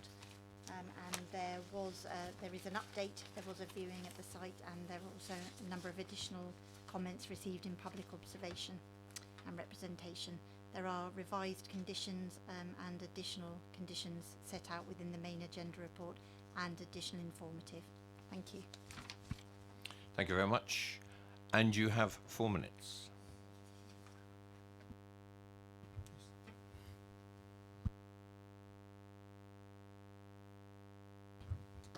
Hi, my name's Sue Armitage, and I've lived and raised my family in Little London over the last 19 years. Our home overlooks the land owned by the applicant. During our time here, we've seen the open fields and hedgerows in the heart of the village slowly and stealthily industrialised. They've been tarmacked, metal fenced and bunded. Aerial photos are available that document these changes, changes which have not been supported by the vast majority of the village residents. In fact, I don't know any local residents in the village who are in support of this development. This particular application is for a change of use from agricultural to B8. It's for storage/distribution use, which includes caravan or motorhome storage. Initially, this application, which is one of 17 that have come forward from Berry Court Farm in the last 6 years, requested B1, B2 and B8 use. Now it's just B8. So I think the intent's clear. It's a backup in case you refuse the application that's just been discussed, or an expansion plan if it had been approved. Agricultural land, as prescribed in the local plan, should not be used in this manner. Any perceived gains are considerably outweighed by the permanent loss of open countryside and the loss of a natural habitat for wildlife.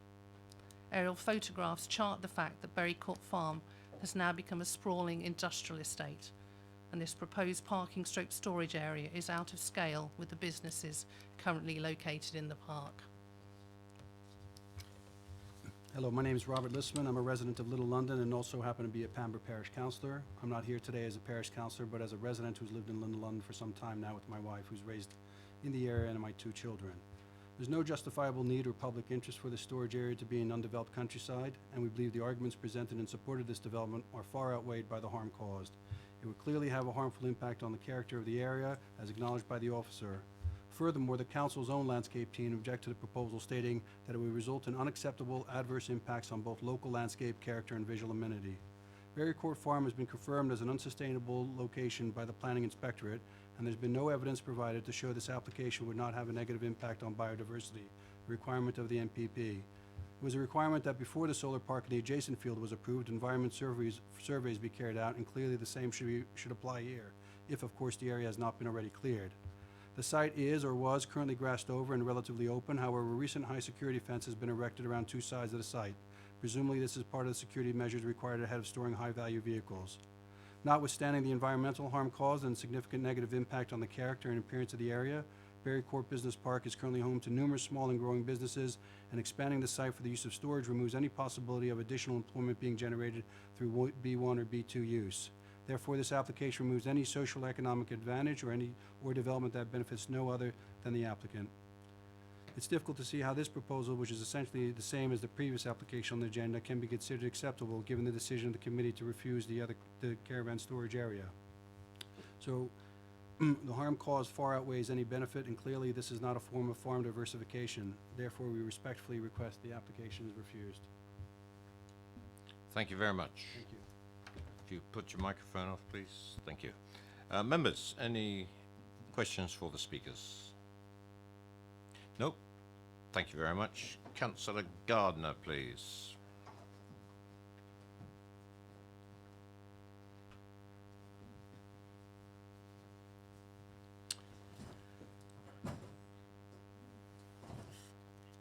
Four minutes, Councillor. Much of what I would say was already been said under the previous application. This is a thriving business park which does good business for people in the locality and provides employment. The residents have said that they would like an extension so that they have more car parking space and more storage. This is what is intended to be provided. The office has written a good report. It covers all the necessary conditions in terms of a safe area around it so that the countryside is protected, and I would support the application and the officer's recommendation. Thank you, Councillor. Members, questions to the ward councillor?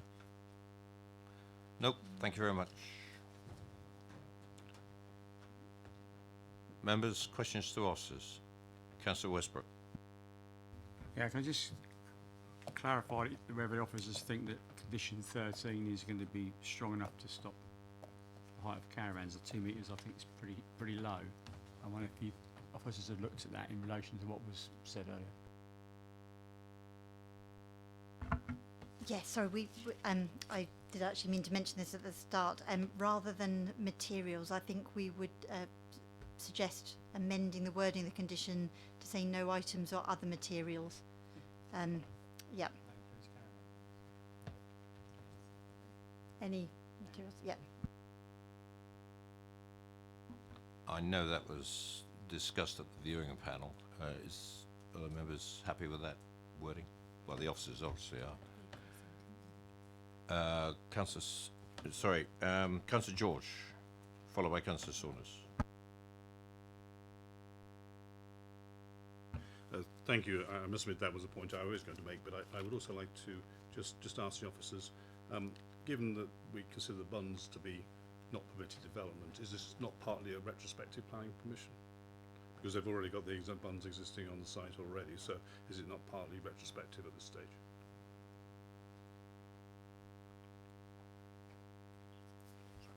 Not in relation to what's being considered as part of this application.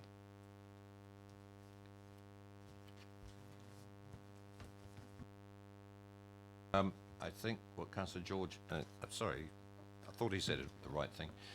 When we saw on the viewing panel, we saw bunds all around this place. They're not mentioned in the application.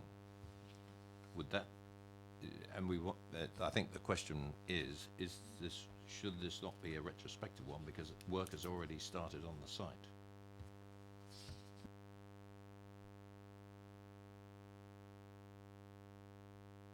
If there is something that's occurred on the site that isn't proposed as part of this application, it's something I can raise with the case officer to then potentially take further action, but it's not something that they have applied for with this application.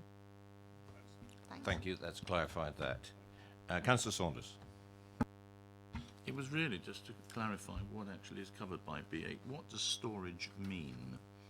And what else goes along with storage? Because I note on page 172 we talk about storage and distribution use, which presumably means lorries and other things. So just what are we agreeing to here? B8 is a standard use class definition, so it covers all sorts of storage of all sorts of materials.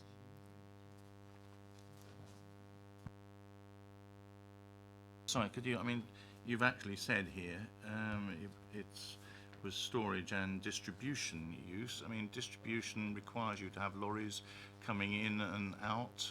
It could be warehousing on the other hand, it could be storage of caravans.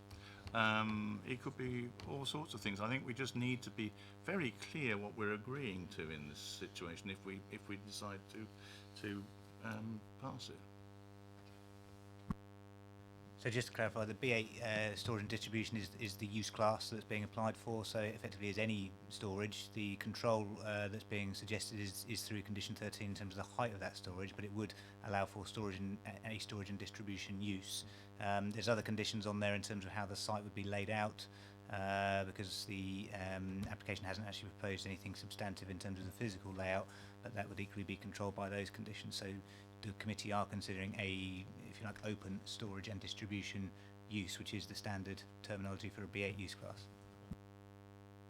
So for instance, if I have my vehicles coming in here and I want them to go out looking absolutely gorgeous, so I wash them down to make them nice and clean looking when they go out, is that regarded as being part of distribution because it's part of the distribution process? And what about if I wanted to put fuel tanks on there and store fuel, which I would then choose to put into my vehicles? I mean, just where are the lines drawn? think that's a very open question, Councillor, because at the end of the day, it's a matter of fact and degree as to what point does other ancillary uses, subject to the principle of the use that's being applied for here, so the B8, at what point would it tip into a alternative or mixed-use development? So storage of things like tanks could be permitted within this application and within the planning permission being granted. If there were washing of vehicles, you could consider, depending on the intensity of that would be ancillary to the main use, but I suspect it would be on the intensity of how often, how frequent, how many vehicles are being established there. Ultimately, the issue for the committee is this acceptable for a storage and distribution use? If it is, and then alternative uses or activities take place that are in breach of that planning permission, then it becomes a planning enforcement matter to pursue. Councillor George. Thank you. Just on what's it, condition 13 and the height. Just one little observation here, I suppose, is basically one of the uses they're suggesting is small start-up businesses requiring a shipping container, which was nice. Well, if you look on the website, the height of a shipping container actually is 2.59 metres.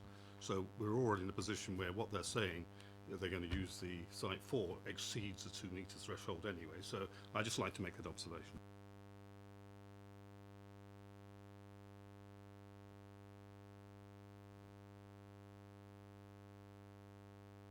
Councillor Potter. Chair, can I just seek the advice of officers and the legal officer included in this regard? I mean, in terms of the application that we have before us under item 4, with the officer's recommendation it be approved, both this application and one before come under the general heading of Berry Court Farm, where we seem absolutely content in regard to item 4 that this is a business area and the activity there within this general agricultural setting is acceptable and is approvable in regard to the proposal we have in front of us. Whereas on the one previous, all within the same geographical area, adjacent to the solar farm, the objections that were made in that regard, which we've sustained, or some people have, seem entirely different. I mean, are we entirely comfortable that these contrary recommendations sit comfortably with this committee?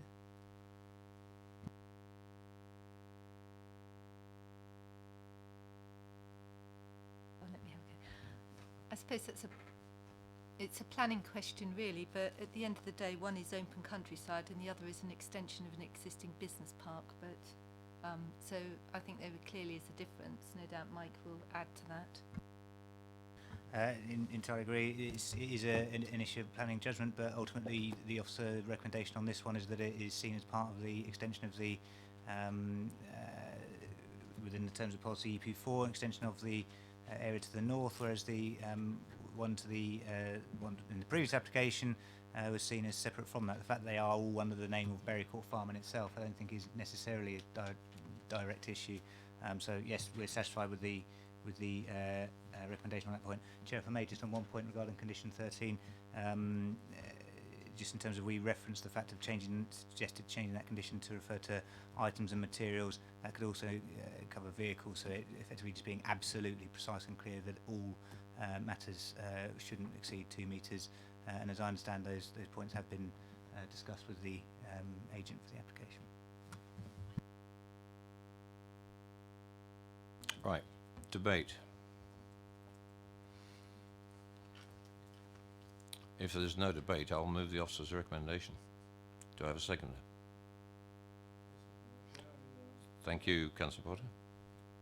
Moved and seconded for the officer's recommendation for approval. All those in favour? With an amended condition in 13. Thank you. All those against? Abstentions? Thank you. That's carried, officers. Thank you. That application is approved subject to revised condition 4, additional condition 16 and amended condition 13. Thank you.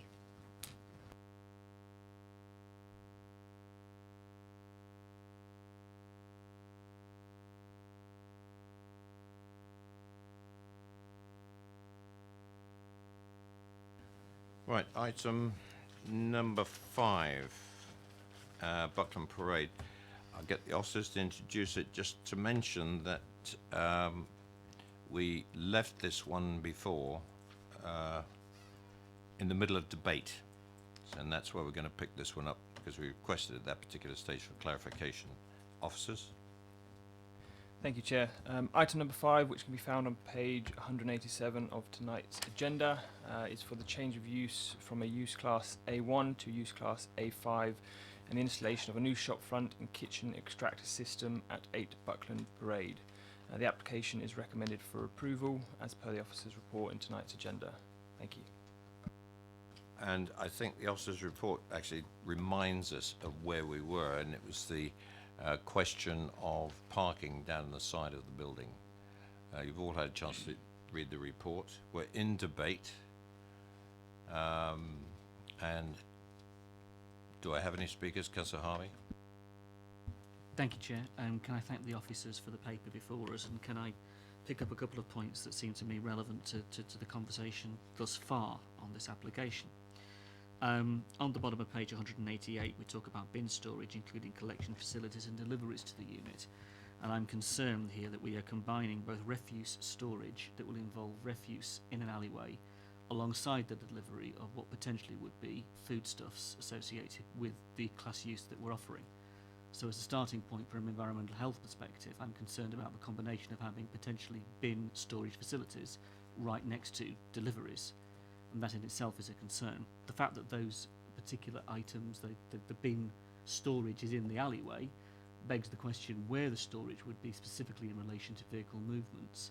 If they are what we believe they are, which would be logically large bins, the associated commercial bins that go with such a business use, then the movement of the vehicle in and out of the alleyway becomes an issue against moving those bins, particularly if those bins have been moved out for collection and how the collection would take place.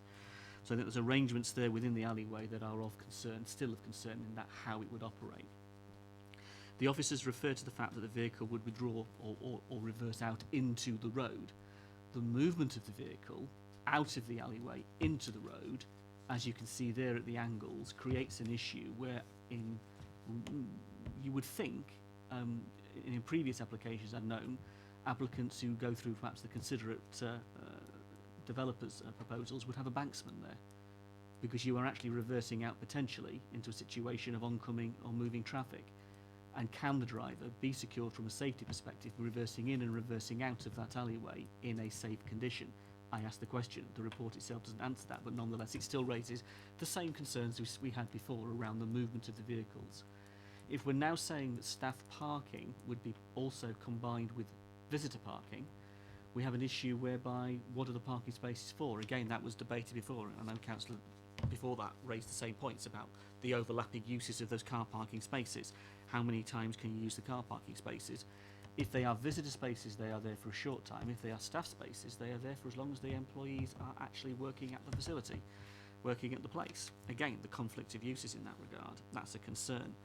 So on the basis of that, with what's in front of us, and I respect what the officers said and thank them for their observations, I still think the policies EM10 and the policies associated with highways are a concern in this location with this use, and I still note it's the end block.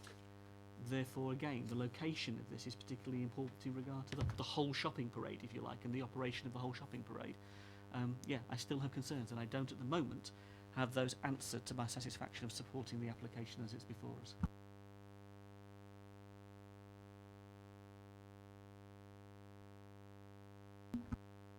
Anyone else for the debate?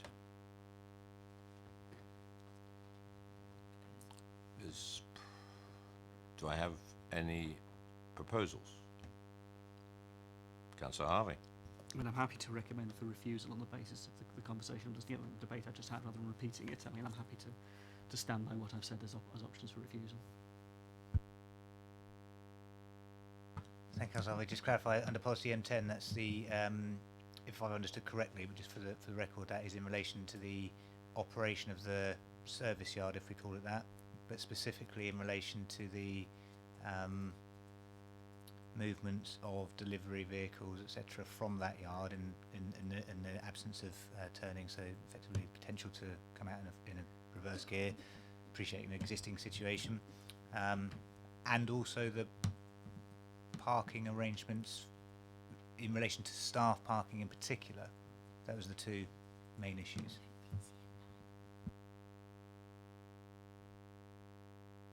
And sorry, just clarify, that would also involve policy CN9 of the local plan as well. Councillor Leeks? I remember, excuse me, if I remember, this was a do-it-yourself shop beforehand, so they had deliveries. I'm not going to say they had a lot of waste, but the waste would probably be different, as in fact it's not, probably didn't do food of any kind. But was there had there been problems with reversing out from the delivery area there?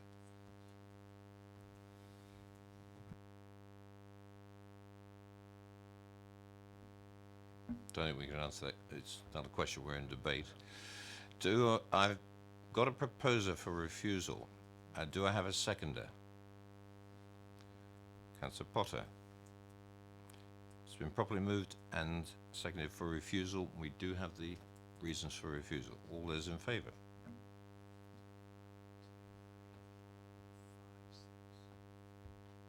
All those against?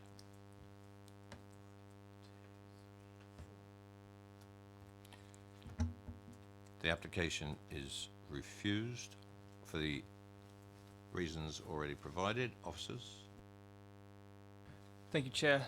So the application is refused on the basis of inappropriate service yard movements of vehicles in relation to policy EM10 and CN9 of the local plan. Also with regards to the parking arrangements and specifically staff parking at the site and there being a shortfall. So the application is refused. Thank you. Thank you very much. Move on to item number 6. Mr. Leedale, please.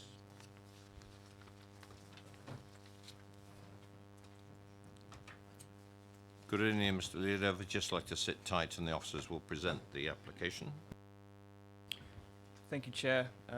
Item number 6, which can be found on page 207 of tonight's agenda, is for the erection of 9 dwellings with associated works following the demolition of the existing on-site buildings at the old sawmill in Headley.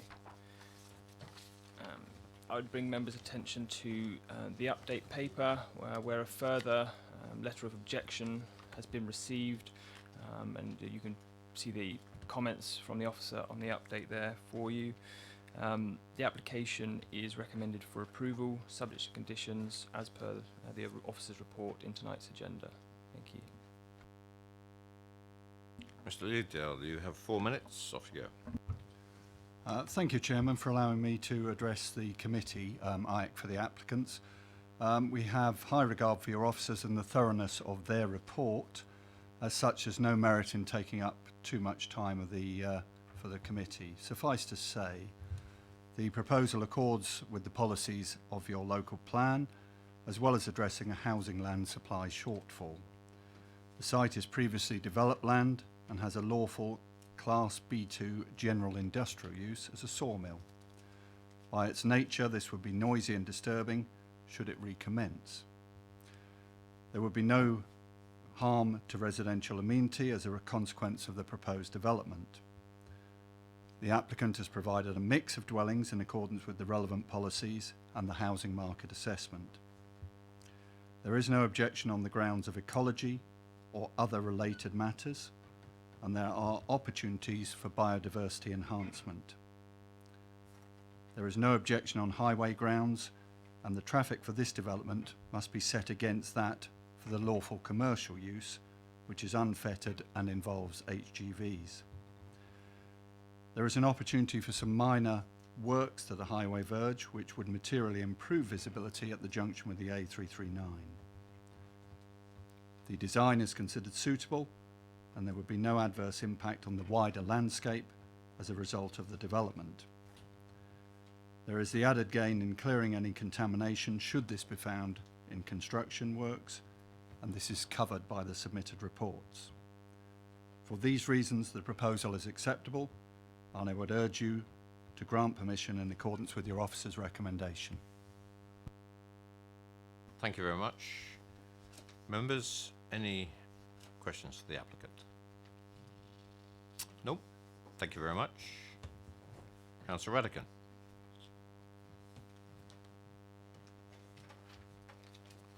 Good evening, Councillor. You have 4 minutes.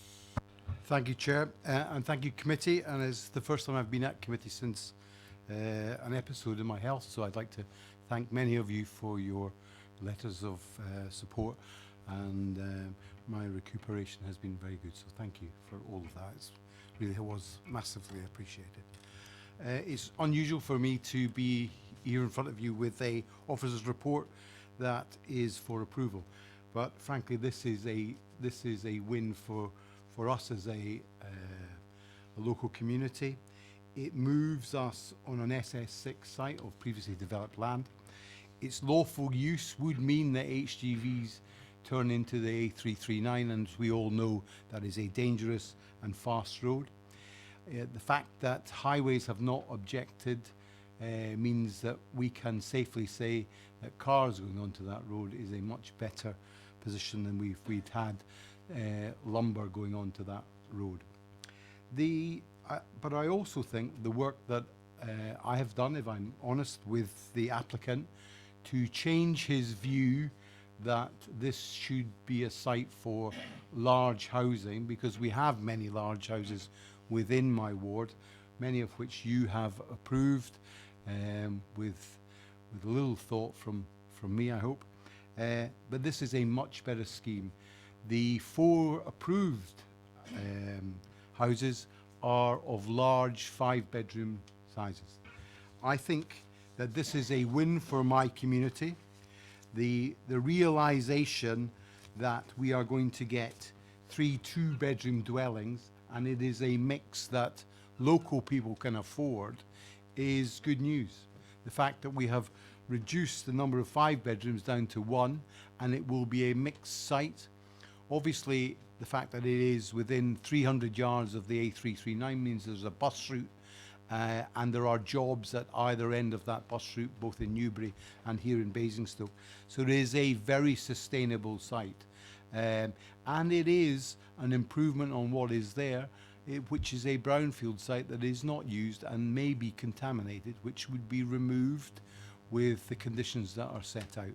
So I would ask you, in line with the officer's report, to move approval, and I look forward to this commencing shortly, because these are urgently needed houses of the right size.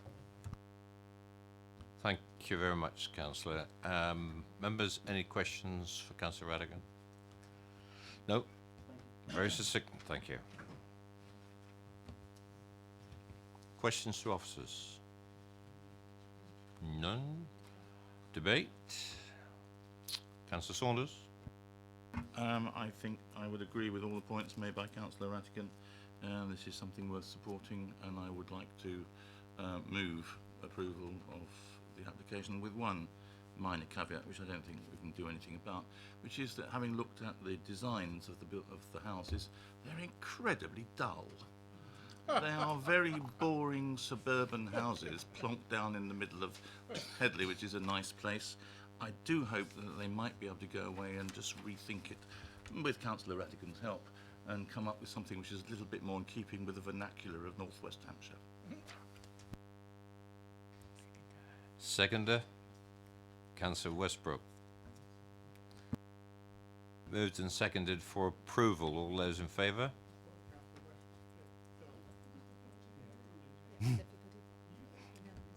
Unanimous.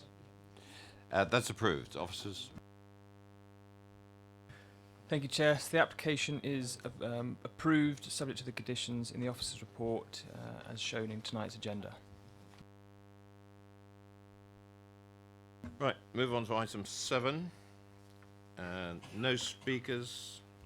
So if you'd like to introduce the application.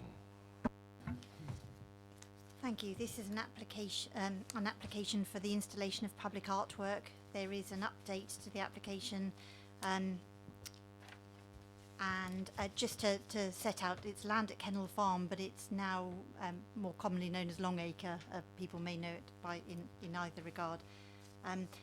there was some additional information provided by the artist just to clarify some comments that had been made in the main agenda report.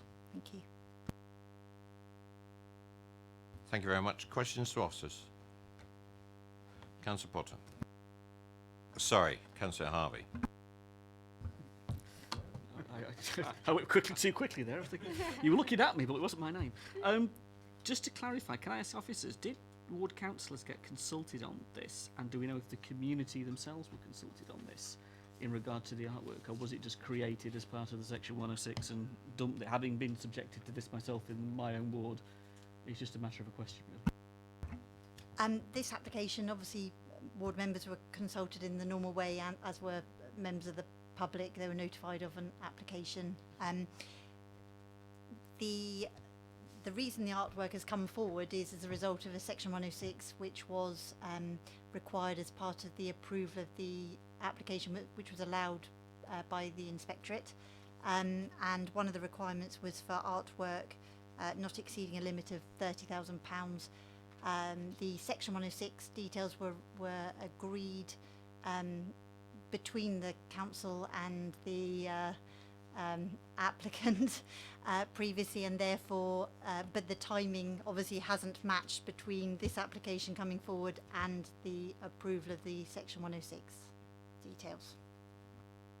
The only reason I raised the question, Chair, is that having been subjected this to myself, we were not consulted, nor were the local community, but the Section 106 was actioned by officers quite appropriately. But nonetheless, the residents and the councillors were cut out of it. It was on the list of things we wanted to have as part of our Section 106 list, but it didn't involve members of the community as part of perhaps what a statement of community involvement might expect of involving the local residents, that's all. I'm going to step outside my actual chairman's hat into another hat, because I've, with other councillors, been involved in this whole review of S106.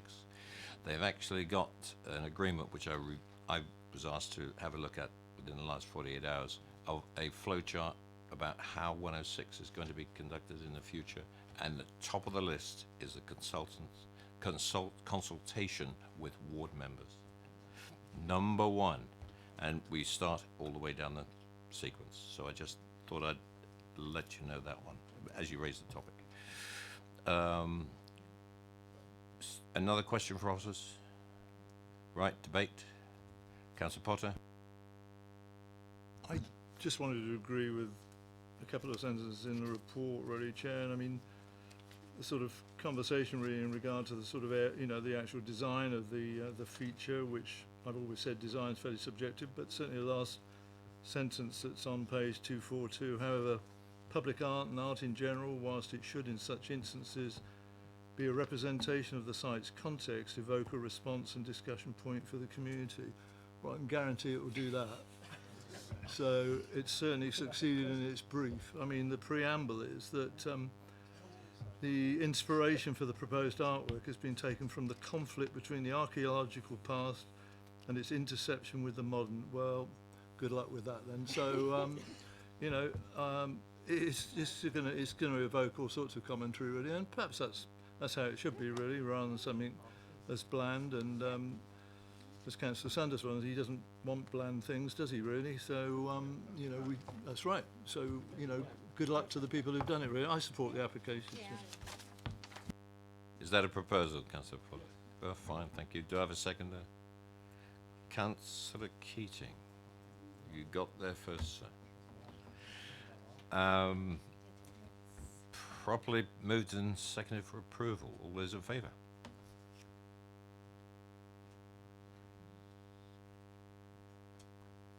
And all those against? Abstentions? 1, 2, 3. That's carried. Subjective art here. Officers.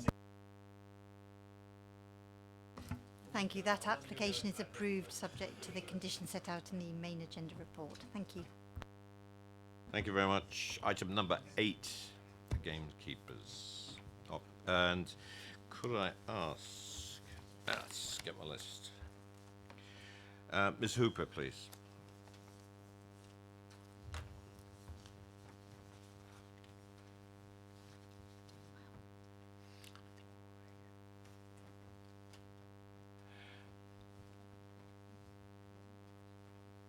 One at a time, Councillor.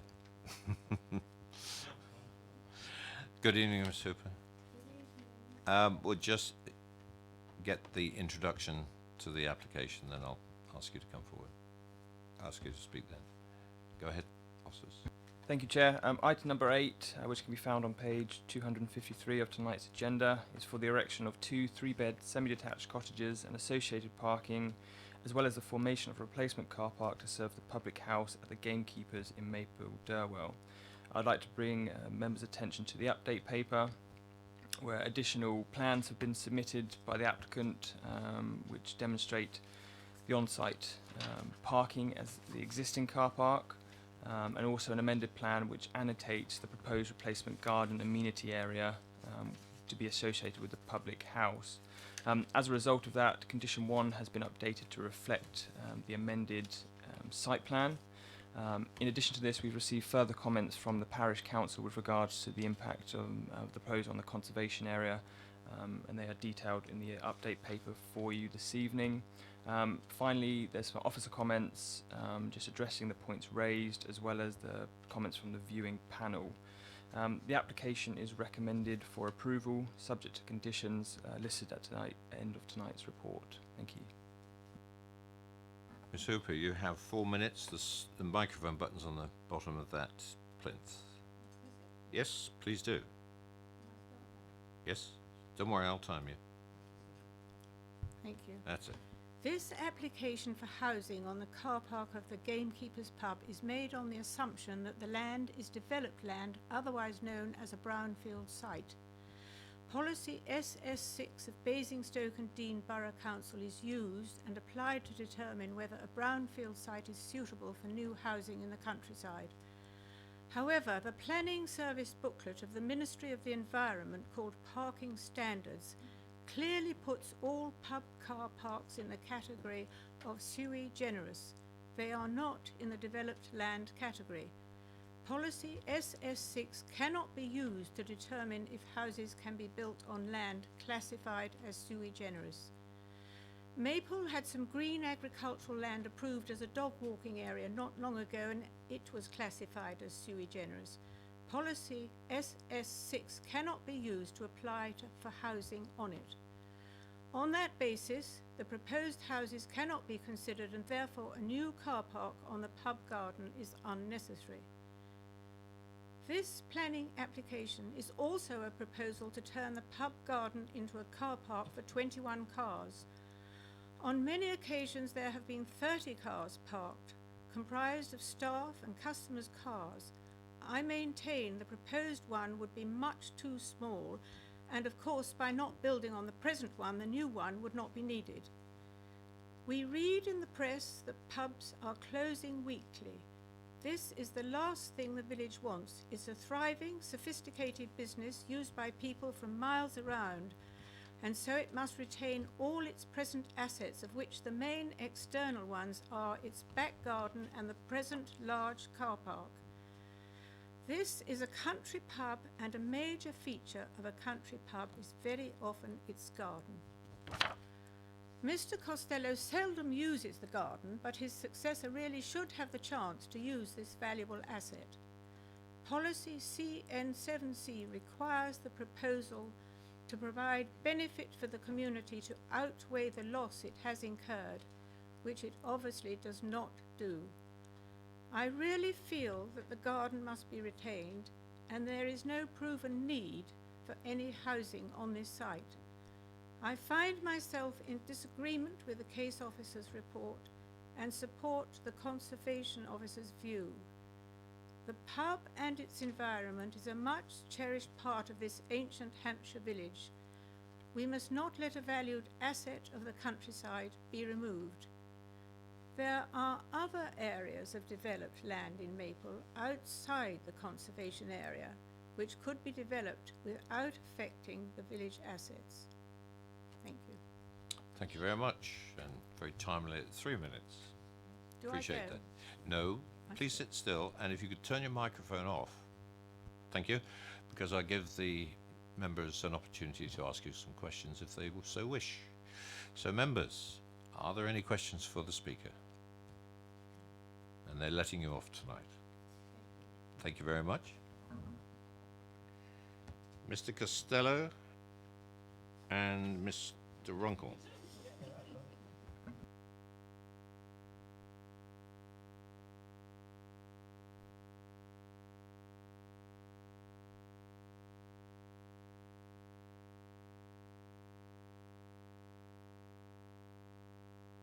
Good evening, gentlemen. You know where the microphone is, I hope, and you have 4 minutes. Good evening, everybody. My name's Philip Costello. My wife Sandra and I have been at the Gamekeepers since 2003. When we arrived, the pub was run down and the owners were in a quandary as to what to do with it. We took the pub on a temporary basis, and 17 years later, here we are. We purchased a freehold many years ago, and the Gamekeepers is a very profitable restaurant cum pub. One of the reasons for its demise up to 2003 was the lack of local support. As with many local pubs, they are closing on a regular basis, many due to lack of support from the local community. We decided very early in our tenure that we had to search further afield for our custom base. We're now listed in the AA Good Food Guide as one of the top 20 restaurants in Hampshire. Comments and objectors and the parish council have said that this build would be damaging to the restaurant. Under no circumstances would we damage our business in any way. It is our intention to remain as owners of the Gamekeepers for many years to come. We live in Canal Reach, just outside of the village, and have done for 15 years too. The vitality and viability of our business is our utmost concern. We currently employ 25 people part-time at the business, and we've invested substantially over the past 6-7 years. I appreciate the concerns from everybody concerned. The previous speaker almost ushering me out the door thinking I was leaving the premises.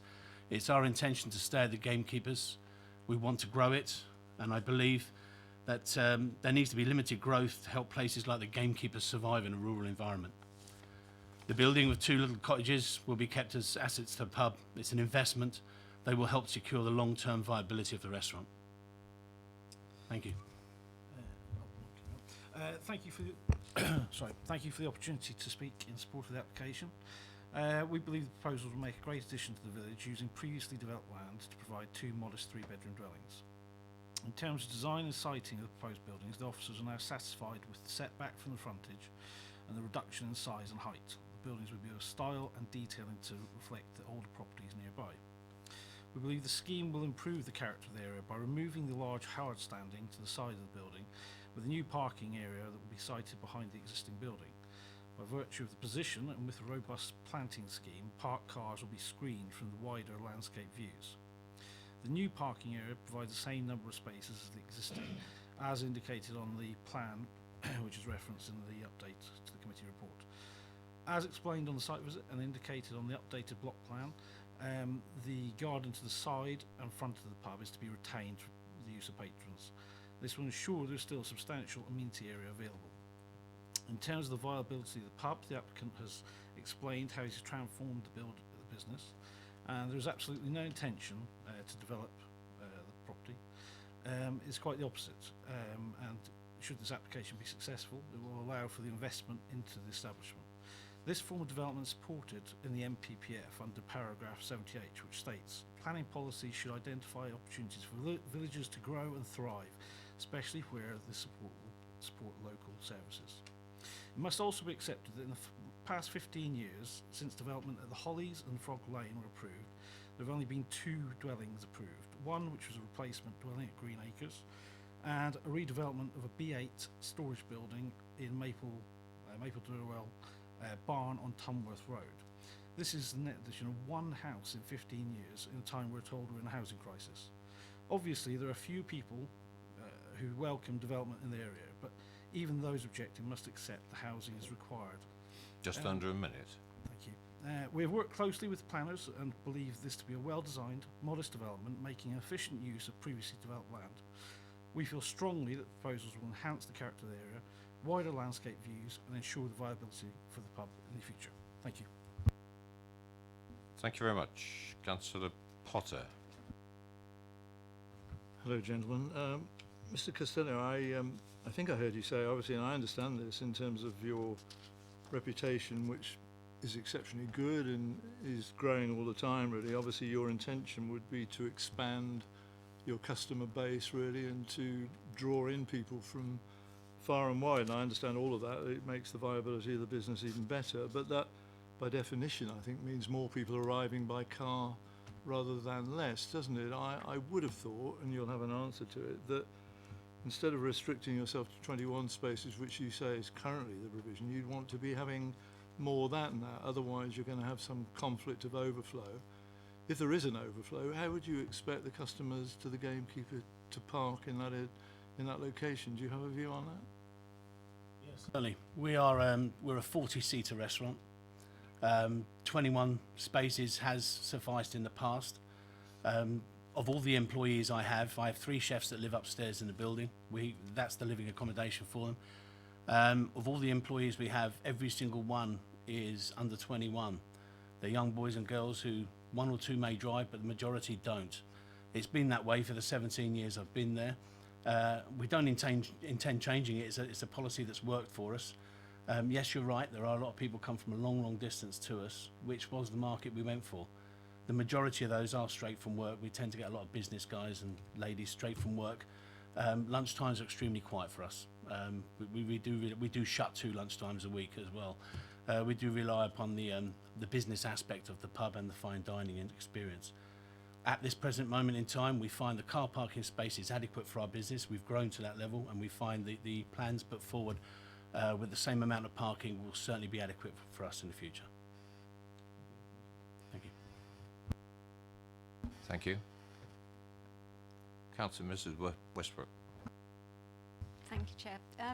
Expanding on the parking again, how would you intend restricting the customers parking so that they don't use the parking spaces for the residential properties?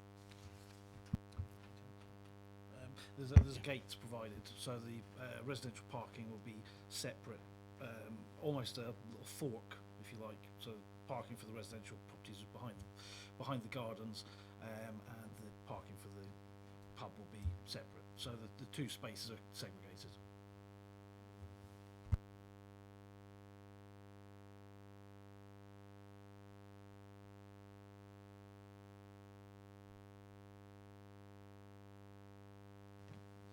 Councillor Westbrook, if I can help, yeah, the parking spaces are shown behind the detached, the semi-detached dwellings. I can't quite make out whether there's a gate shown on the plan. If it was a matter that it looks like there is, it might be that it's at the detail that's on the screen. It's not quite visible. Even if there wasn't, that would be something easily resolvable by condition. So that segregation wouldn't be an issue in that sense. But there are the 21 spaces in the other area, if you like, and the 6 parking spaces for the dwellings. Councillor McAfee. Thank you, Chair. Councillor Potter's actually answered the question I was going to answer, but I have a supplementary question, Mr. Costello. If it sounds like the Gamekeepers is a fantastic pub, and it sounds like it's a growing business, presumably you want to grow it further, as Councillor Potter has said. If you are successful going into the future, is there a possibility for the extra trade, the cars, to actually spill out into the road and have parking out there? Ladies and gents, we've been there 17 years. The only occasions I've ever seen cars parked in the lane in Tunworth Road is when the parish council are holding bonfire nights and things like that. We purposefully stood on our gates on nights like that to stop people coming into the car park to actually use our facilities, because obviously they're for our patrons. In all the time I've been there, yes, we are busy at Christmas, and that can be busy, but we encourage the businesses to shut car share, as we would say, coming at lunchtime to us. I've been there 17 years. I've never seen any cars certainly from my public house restaurant parked in the street. We would discourage that thoroughly. Councillor Brown. Thank you. Good evening. The new garden proposed, where will that be accessed from? At the bottom of the drawing, you'll see that the white building, the big white building in the centre is the pub. The bottom right-hand corner, there are steps to be put up to enter to the garden. There's actually steps there now, but they're not quite adequate to do that. But there will be steps up to just go to the front of the pub and down to the side. It's all linked. At the moment, the garden at the side is a private garden for the chefs, but they'll have to give that up. It's, you know, we're going to make it all one going all the way around, and it'll be very nice. Councillor Mike Westbrook. Yeah, thanks, Chair. Good evening. In following on from that theme, really, with the garden, in relation to your patrons sitting there at all different times of the year, I noticed on the site viewing there's a number of quite large extractors close by. I'm not sure if there's anything in the report there that talks about how that would, obviously, because now people sit the other side of the pub. So I'm thinking between there and Glebe House, a number of people sitting there with these extractors going. It's probably not the best place to be sitting. I guess that's something you've thought about. There's 3 extractors. 2 are on the roof and have been for many, many years before I got there. There's one on the side of the building which is to be relocated with Peter Cox Catering. We've already looked at relocating it towards the back of the pub, so that where the old garden was, it's now going to be the car park. It will be there and away from Glebe House and the surrounding houses at the side. It will be actually less noisy than it actually is at this present moment in time. Fine. Gentlemen, thank you very much. Councillor Cubitt.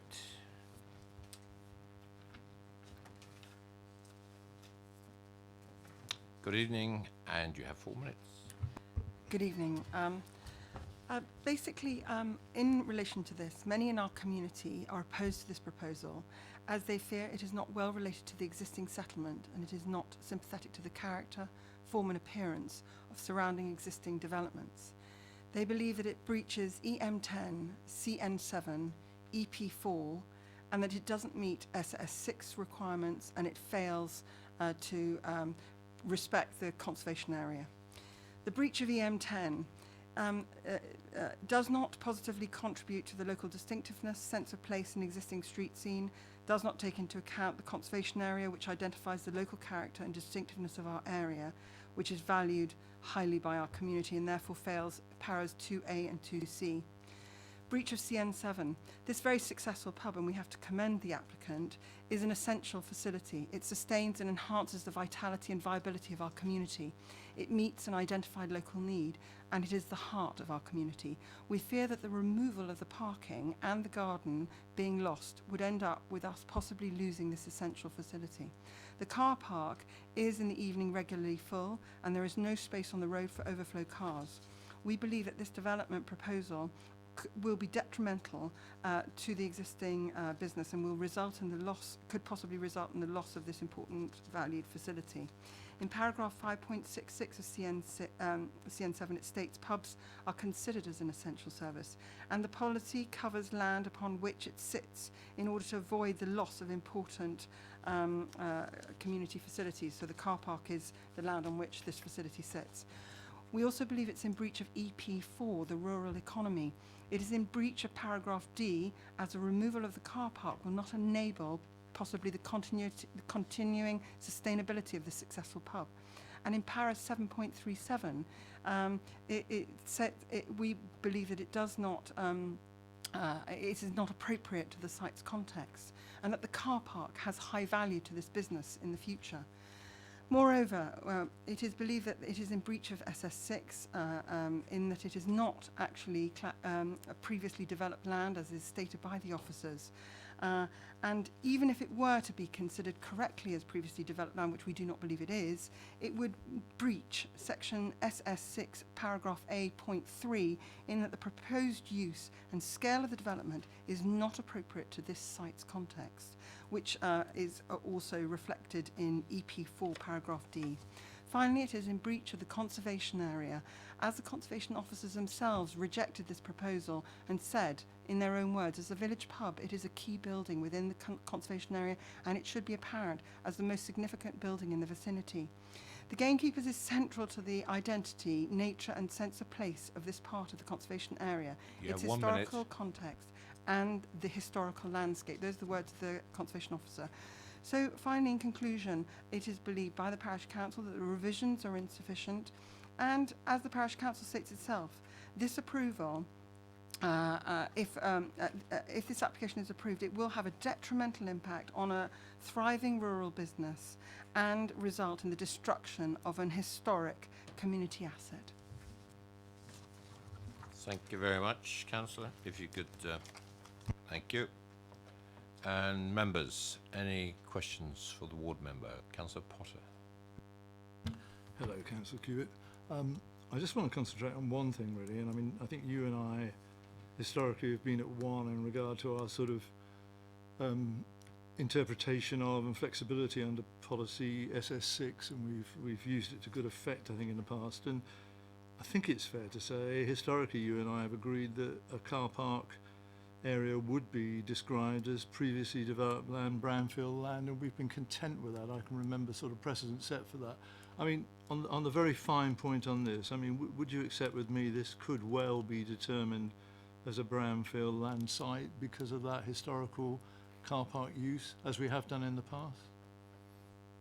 Well, you're absolutely right, and historically I have taken that view, but if you look at the MPPF definition, which I think the officer refers to, it doesn't talk about commercial, the impact of the commercial loss of the car park.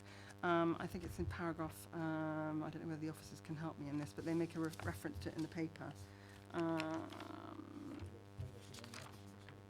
The officer states that under the MPPF, in the back paragraph, that therefore it is deemed to be previously developed land. And 259 is the number you're looking for. 259, and actually I'm looking at the MPPF, so I've got it here. And so I think if this was a residential, I would agree with you. I think the issue is more about the concerns that I have about CN7, which is the continued viability and the loss of the garden. It's not semantics, actually, and I don't think it's contradictory to anything that I've said historically.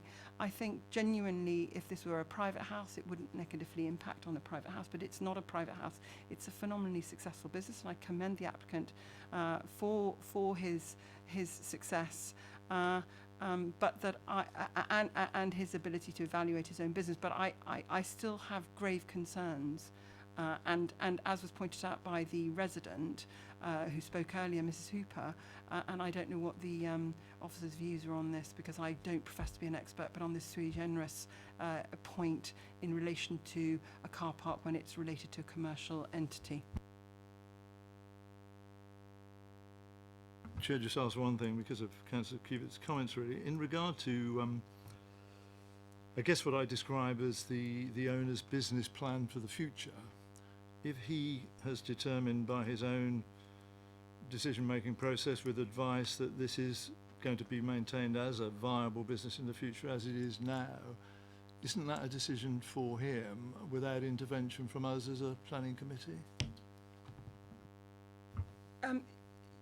It's a point well made, but I'm sure many of you in committee tonight are fully aware of the frequent requests we have for redevelopments of pubs in other villages. And of course, who am I to say? But the reality is this is a pub in a very rural location in an incredibly important village to our borough. It is, I understand, very significant with regards to rural tourism, that people who go to the Four Seasons come out and eat in his restaurant. So, as I said, we have to congratulate him for running such a wonderful business, but I believe that this development changes beyond all definition the nature of this rural pub and the space and place which it provides in the setting in which it's in and the conservation area in which it resides. Right. Thank you very much, Councillor.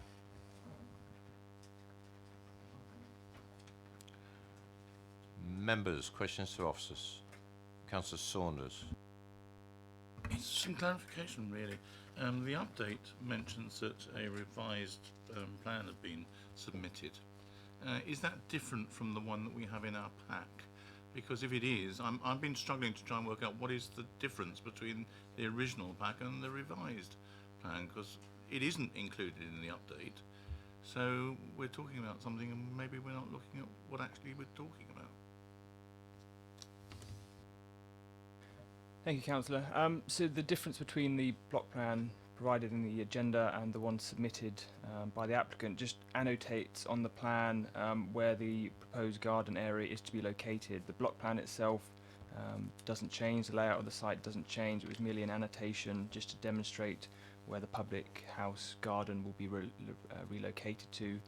And as the applicant has indicated, it would be to in between Glebe House and the rear of the public house currently. And where is the garden currently? So the garden is situated to the east, of the existing pub. It's where the proposed car park of 21 spaces is currently. That's the area where the garden is existing at the moment. So we are swapping a garden which is effectively south and east facing for something which is effectively north facing with a large wall down one side of it. Is that correct? And it's about a third of the size. Is that correct?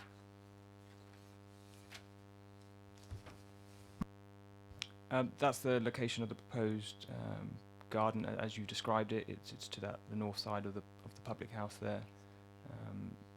So yes, as you described, that's where the garden will be located. So if I understand this correctly, what we finish up with is the same number of parking places as there were originally, but a much smaller garden, and therefore a much smaller amenity value, if you like, for the pub, and two houses plonked down alongside them. What's that black blob in the middle, by the way? Tree. No, the block. Because I didn't go to the viewing, so I just wondered what that is, that one in the middle. That's just an outbuilding as part of the public house currently, so that's currently in place at the site and forms part of the public house. Councillor Westbrook. Yeah, thanks, Chair. Just reason 2 for approval says that the proposed development will preserve the character and setting of the conservation area. Yet within the report, we have lots of mentions of conservation area being harmed, and the historic environment officer has an objection. I guess we're coming down here then with the heritage team talking about substantial harm or less than substantial harm, which always confuses me. I wonder if the officers could, obviously in relation to new builds versus the conservation area and that harm, or if you could maybe sort of enlighten me on the substantial harm or less than substantial harm, which we always seem to get a bit mixed up on really. So the conclusions of the officer with regards to the conservation area are start on page 263, and as you pointed out, the reasons for approval states it would preserve the conservation area. The Historic Environment Officer has raised the objection to it and said there would be harm to the proposal. In terms of the differential between substantial harm and less than substantial harm is quite a hard test to prove, and it generally means the complete loss of the heritage asset. So, you know, therefore the Historic Environment Officer and the members of the committee, if they were to consider there was harm to the conservation area, it would perhaps fall to the less than substantial category. And then there would be a need for the members to decide whether the harm is outweighed by the benefit to the site or not. But certainly I think the distinction between less than substantial and substantial, as I said, substantial is quite a hard test, and as per the officer report stated on page 263, it's concluded that there isn't harm despite the consultee response of this Historic Environment Officer.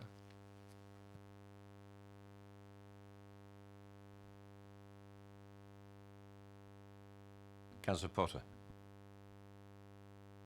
Just a point of clarification with the officers, if I may. I mean, it's taking Councillor Sanders' point, if I may, in regard to the garden area as is and garden area as proposed. I mean, simply put, if the applicant determines that as part of his application and plan, he wants to reduce the garden area, but he still thinks his business is viable with that smaller garden area and it's still attractive to the customer, that is his choice, not ours, isn't it? Is that right? That's right. The application in front of you is for the erection of the two properties. The business will be retained on the site, and it won't be a loss. In terms of the requirements for them to prove the viability of the business, it wasn't considered necessary as the public house isn't being removed from the site. The parking is considered to be sufficient, both existing and proposed, and therefore, as you state, it's up to the applicant to determine the running of the business, who has stated that there won't be an issue in terms of the public house. Councillor George, last question. Thank you. Just to carry on from some of the comments made by some of the presenters tonight, do you have any views on this sui generis issue? Is it something we know about or can comment on tonight? Because it does seem to be at the sort of heart. If it doesn't pass SS6A, it makes it more difficult for us. Yeah, I think the definition of previously developed land is confirmed in the MPPF, and it talks about, and I think it's on page 259 of the committee report, and it talks about land which is or was occupied by permanent structure, including the curtilage of the developed land. So effectively what we're saying is that this is part of the curtilage of the developed land. It is a matter of planning judgment. I don't think the sui generis part necessarily changes that. It does go on to say that just for completeness, although it should not be assumed that the whole of the curtilage should be developed. So it's a matter of planning judgment as to whether or not the whole site should be developed. The officer report sets out why we believe it is previously developed land, but all other issues are still before the committee in terms of whether it's appropriate to develop that land. Right, debate. Now I'm going to kick this one off because let's get one name down. And Goodison. No, I'm going to come up with my hack-hitting phrase. A site visit was very worthwhile on this one. You look at these diagrams, you've got no impression of exactly what kind of spaces are involved. You can look at a map and you can see a distance apart. But when you get on the site, and we ask specifically on the site how far those houses would encroach towards the pub, fully aware there's no extra parking on the road, that's a single track road at that particular point. But looking at the comments, having read the report before the site visit, and where those properties were going to be constructed, and the comments about the views both inward and outward from the particular area, and it's right in front of the pub, I was quite surprised how narrow the entry into the bottom car park would be. To my mind, you've got two-storey buildings, and the bulk of that imposed on the pub. From where we were told how far out it would go, a couple of us went out and stood there, was in my mind, I can see where the conservation officer is coming from. Because at the moment, it's got wonderful views across the fields and everything else. They would disappear. And the other argument was, I think it was Frog Lane, looking back into the Gamekeeper's Pub, these houses would be a significant blockage to the view coming back. So I think the conservation officer, the way I read the report and what I saw on site, I felt that they'd actually grasped the nettle here and said it would harm the conservation area. We've heard from the ward member, and there are other observations. It's a subjective thing. We've come across this before, but standing on the site, and I won't get into the discussions about how the pub is managed or anything else, and it is a very popular pub. It does have fine dining. It does attract a lot of people. But I think my view is that these two properties, if they were put on the site, is a step too far. And bearing in mind the conservation area, I have grave reservations for this, and I would be very interested to hear other people's views. And Councillor Harvey. I'm sorry? You were called first. Thank you. And Thank you. That's fine. I'm taking it in order. That's cool. In terms of looking at the arguments here, I appreciate what's been said, particularly from the ward councillor arguing the points thus far, impact and conservation and so on. But we have to be minded of the policy framework that we're working to in regard to what the officers have put in the report. and case law. And the case law is quite clear in regard to the previously developed land. It's quite clear in regard to how we view the site and what we view the site as to begin with. And I think that would be a difficult one to carry as any material reason. I think the issues to do with a view are fundamentally different to do with harm arising from a landscape impact or arising from what could be considered a street scene impact. They're both policy-oriented aspects, not a view. And we know a view itself doesn't stand up to an inspector's perspective. Were we to argue, and I don't think it would be sustainable, that there is a landscaping impact, it would be very difficult to argue that in the context of the already existing built form, because you simply have a built form that you already see. This merely adds another built form in front of the existing built form. Therefore, you're not adding length or substantial height to, you are creating in effect a perspective relating to the built form. Therefore, there isn't a landscaping impact that I can see would be sustained in an argument with an inspector. I think in terms of the street scene, there is an argument to say, and this again is a subjective point, whether the design as proposed meets the quality that we require of the street scene. And that is a very subjective argument. Does it affect the street scene? Well, no, it doesn't, because the street scene is already established with built form. So in that sense, it will be a very difficult argument to handle in front of an inspector. Does it change the street scene? Yes. Does it harm the street scene? At the moment, I can't see harm being done. The issue with the 5-year housing land supply then becomes very, very relevant, because as we are guided by officers, in the current absence of that, and the policies are very clear in the NPPF, they are considered out of date in the context of our local policies until such times we get the 5-year housing land supply back. Therefore, anything we hang a rejection of this on is going to have to stand up to some serious scrutiny in front of an inspector based on the lack of a 5-year housing land supply. And at the moment on highways, the highways officers are clear, there is no objection. We've heard the issues to do with highways on the lane. The car parking is of the same quantity as what was. It may be moved on site, but it doesn't affect the quantum. That's an issue to grapple with. It might move, that's fine, we can discuss the movement, but it doesn't change the quantum as proposed. And that's what the highways officers have made clear. Does it affect the movement of vehicles around the site? Well, it doesn't, in the sense that the vehicles where they're currently parked are moved on the site, but the vehicular access on site isn't constrained. It isn't in any way dangerous. The highways officers have not pointed to anything like that that would be sustained. So moving of the car park is not an issue, as the highways officers are suggesting. If they did, it would give us something to hang it on. You know, in terms of the residential development, is that an issue? Well, we want residential development in the rural setting, don't we, if it is of small and appropriate form. And again, the SS6 point is one of those subjective ones. But again, I don't see that being sustained without the 5-year housing land supply.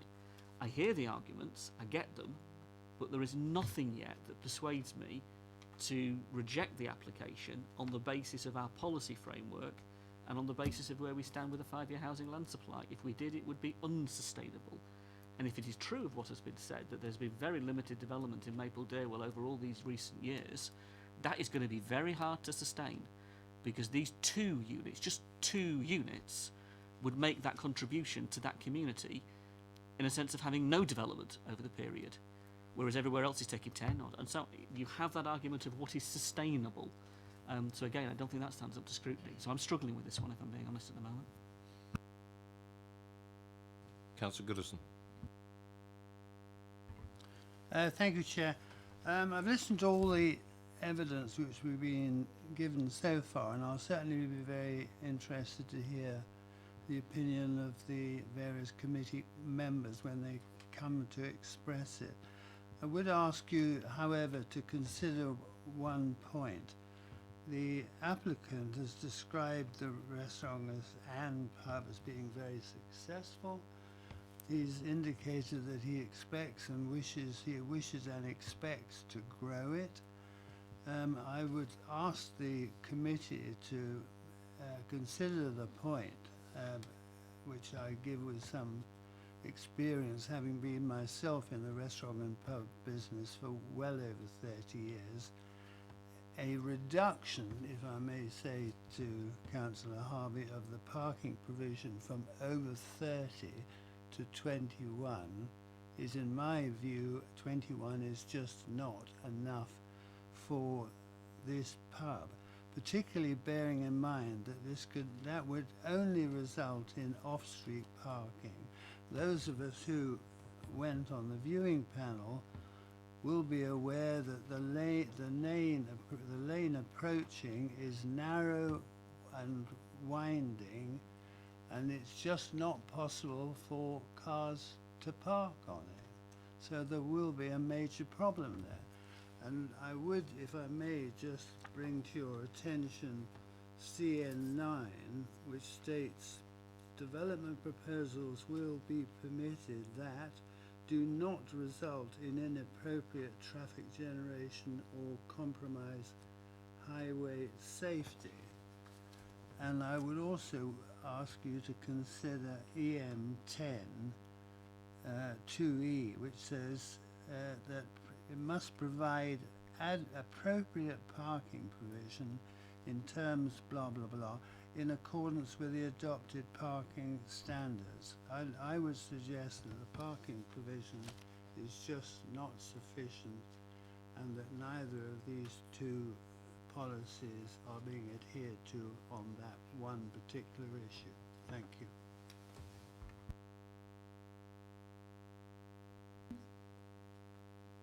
Councillor McGaffey. Thank you, Chair. Like Councillor Harvey, I'm really struggling with this one. On a policy view, I can see the argument. I can see where we're constrained by that. And I know we're not supposed to pass any judgment on the financial viability of a business, but in this instance, there is something we have to consider, and I think I probably share the view of everybody else in the committee that the loss of pubs in the rural environment is a significant loss in terms of community infrastructure and how pubs contribute. So I do think the committee should consider this parking issue in terms of what it will do, not now to Mr. Costello's business, because Mr. Costello is clearly running a very good business, but we have an issue in the future. Mr. Costello might not always be there, and we are making decisions that will go along into the future. And I do feel that if we are reducing the car parking or not allowing for the expansion of the car parking is just one of those additional little nails in the coffin, or potential little nails in the coffin, of a very successful and clearly well-loved pub. And so I think I'm swaying towards the view of the conservation officer, which, when you put it on top of what I've just said, is pushing me towards voting against this proposal. All right, thanks very much. I'm going to debate is finished there. Oh, we've got a count. No, it's not that. We could go on all night. Councillor Saunders, very briefly. I'll be very brief. I'm struggling with this question of the 21 spaces compared with what there are at the moment, because Councillor Godson said that it's a reduction in terms of the available spaces. 30 to 21. 30 to 21, yeah. So we're actually saying that there's going to be fewer spaces, and at the moment it's a very successful pub. I just query whether this doesn't finish up becoming overdevelopment of the site, in that we've sacrificed something which is necessary for the good running of the pub, and it's not up to us to say whether the pub, whether it will be successful in the future or not, or whatever, but whether or not by putting in so many other bits and pieces in here that you actually just slightly overdevelop the whole thing. That, however, I'm not sure is a real planning reason for refusal, and this is where the nub of the thing rises, that it's very difficult to see where the planning reasons for refusal are, as opposed to, I actually think this is probably a mistake, but it's not a mistake for which we as planners can be responsible. Right. Mike wants to have an input. Thank you, Chair. And again, just listening to the debate, it appears that it's coming down to two issues: the issue about the sort of viability of the pub ongoing, and also the impact on conservation area in the context of 5-year supply that Councillor Harvey referred to. I mean, I think Councillor Sanders has summed up correctly in the sense of what is actually before the committee as a planning issue in terms of what may or may not happen with the pub in future. The only basis on which I think you could consider that, and it's been mentioned already, is policy CN7, where it says that development proposals which would be detrimental to or result in the loss of essential facilities and services that meet community needs, etc., effectively would be rejected. But I think it is an extremely difficult test to demonstrate from an application which proposes to keep the pub and, by the owner's own submissions, sufficient parking to run that. It would be very difficult, I think, to evidence that there would be a planning reason for refusal on that basis. That would be the advice from officers and similar to what's in the report. In terms of the conservation area impact, the matter of 5-year supply is a relevant material consideration, but it's something which is discussed at great length at a recent public inquiry as to whether or not you can still effectively come to a view as to the impact on the conservation area or heritage asset being a clear reason for refusal. And I think paragraph 11 of the NPPF is quite clear in that if you come to that view, that is still a valid, if you like, issue that you can consider. It is a matter of planning judgment. It is before the committee to come to that view as to whether it does or doesn't impact on the conservation area in a less than substantial way, and in doing so, whether there's any benefits that outweigh that. So that is the test that is before the committee. Do I have any proposals? Councillor Potter.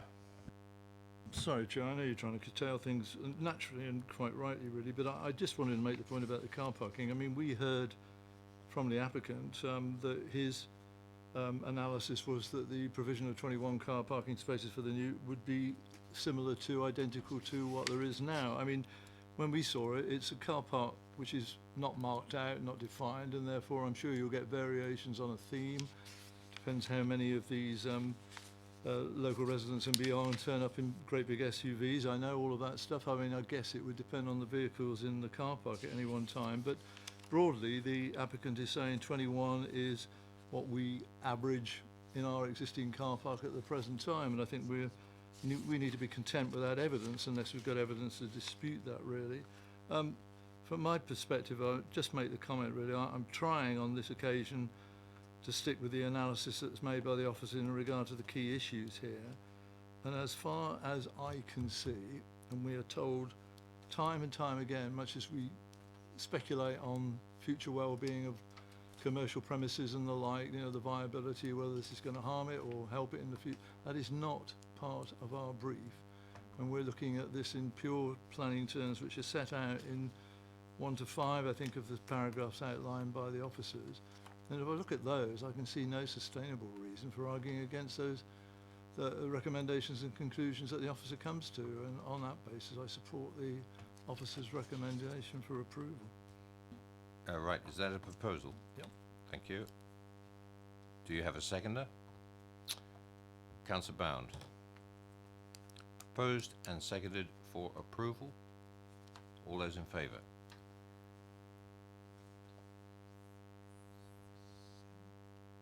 All those against? Abstain? 2.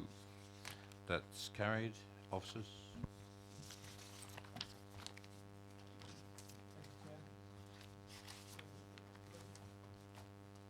What have I done? Oh, sorry.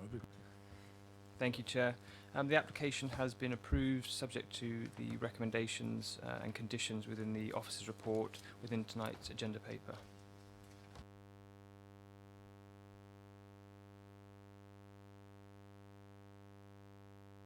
Going to move on to item 9. Yeah. And committee, we've reached 9:30. I intend to aim to finish by 10. Are you content? Yes? Oh, yes. Thank you very much. May I call Mr. Carter and Mrs. Brandt, please?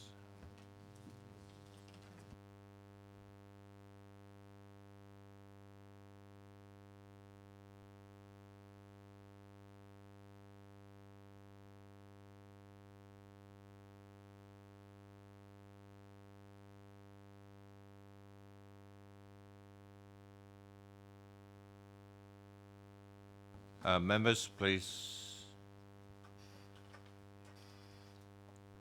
If you'd just like to sit tight, and we'll introduce the application. Officers. Thank you, Chairman.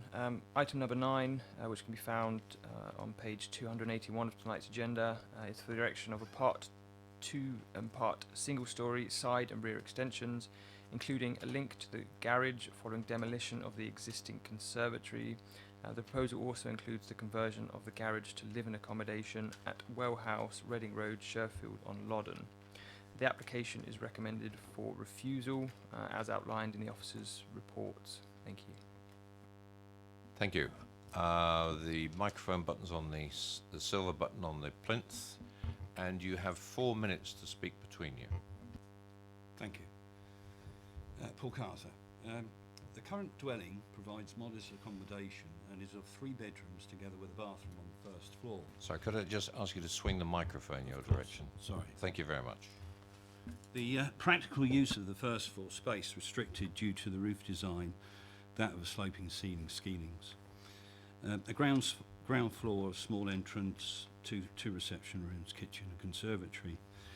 The garage barn of 2-storey provides storage and is a building in need of much repair. The dwelling has been extended in the past to provide a first floor, 3rd bedroom to the rear of the dwelling and a conservatory to the rear of the dwelling, each subservient to the original dwelling. The barn has previously obtained planning permission for conversion to accommodation, living accommodation, which has not been put into effect. The dwelling sits on a plot of 548 square metres, 12 metres wide at the Reading Road, and a rear garden opening up to 16 metres, and a depth of some 40. The current footprint of the plot is of, the current footprint of the buildings on the plot is of some 134 square metres, which equals 25% of the plot. It is proposed to increase the footprint by some 25 square metres, which will increase the buildings to some 29% of the plot. So the proposal provides first floor accommodation, improving an existing bedroom. And again, because of the roof design, 50% of that is full ceiling height.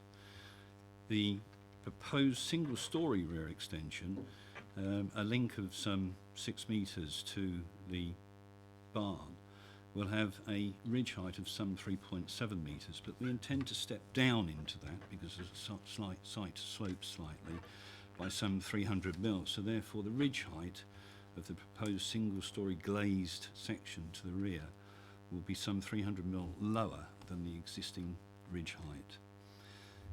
The first floor bedroom is to be extended by some 3.4 metres.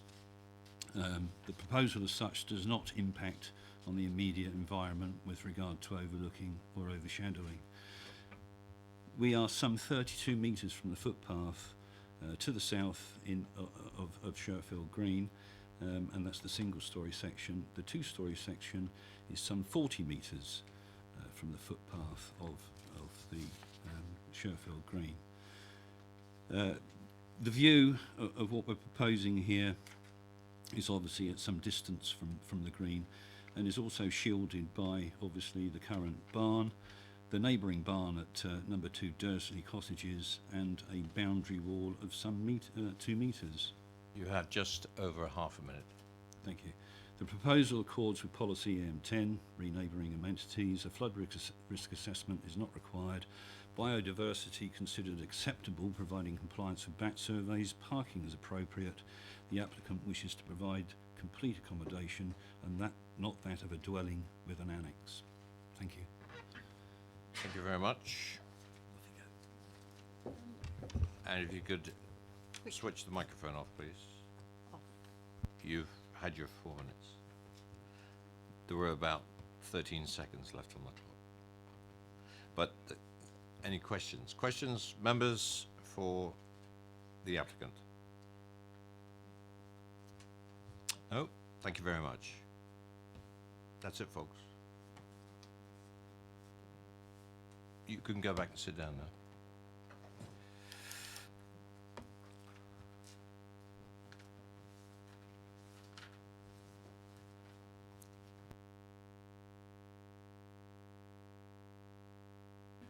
Members, there are no more speakers. And questions to officers?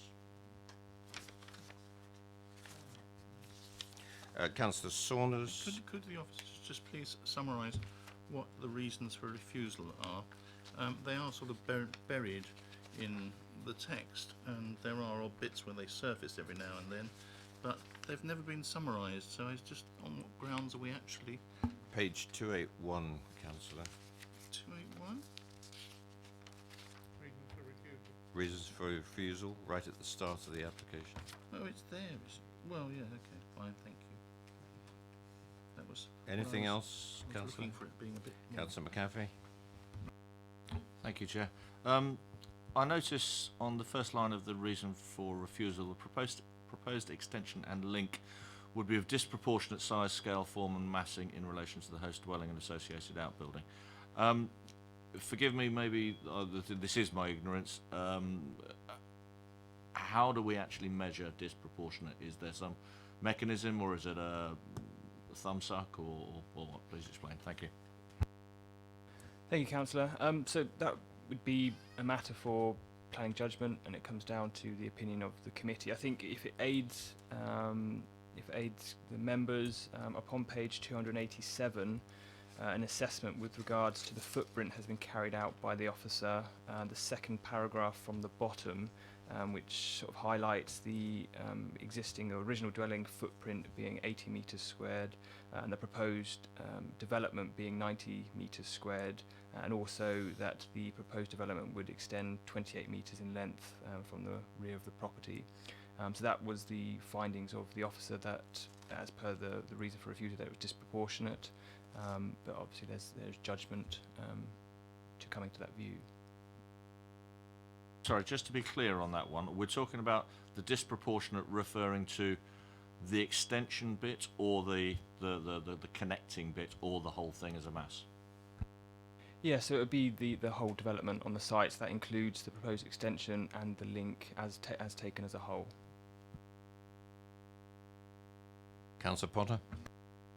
So picking up the same point as Councillor Happy in a way, I think, and I was going to ask about, there is such a thing as a formula that gives us a hint in regard to that sort of disproportionate tag, but the other thing that is mentioned obviously is the extensions not being subordinate to the host building. I mean, can I just clarify? I mean, that's not an absolute, is it? I mean, I can remember historically a number of situations, probably where we've had the same debate really, but in certain circumstances we have been entitled and have accepted it doesn't have to be subordinate to for it to work. I can think of a number recently, I won't quote them, but so in a sense that's again a subjective judgment, isn't it, regarding what we have and what's being proposed. Is that right? That's correct, Councillor. So the design guidance that we have in place talks about the need for subservience in terms of being good design, but as you mentioned, there is an element of judgment to be made in that regard, and I'll just refer back to the officer's assessment on page 287, which explains the rationale for the reason for refusal. Right, debate. Councillor Bound.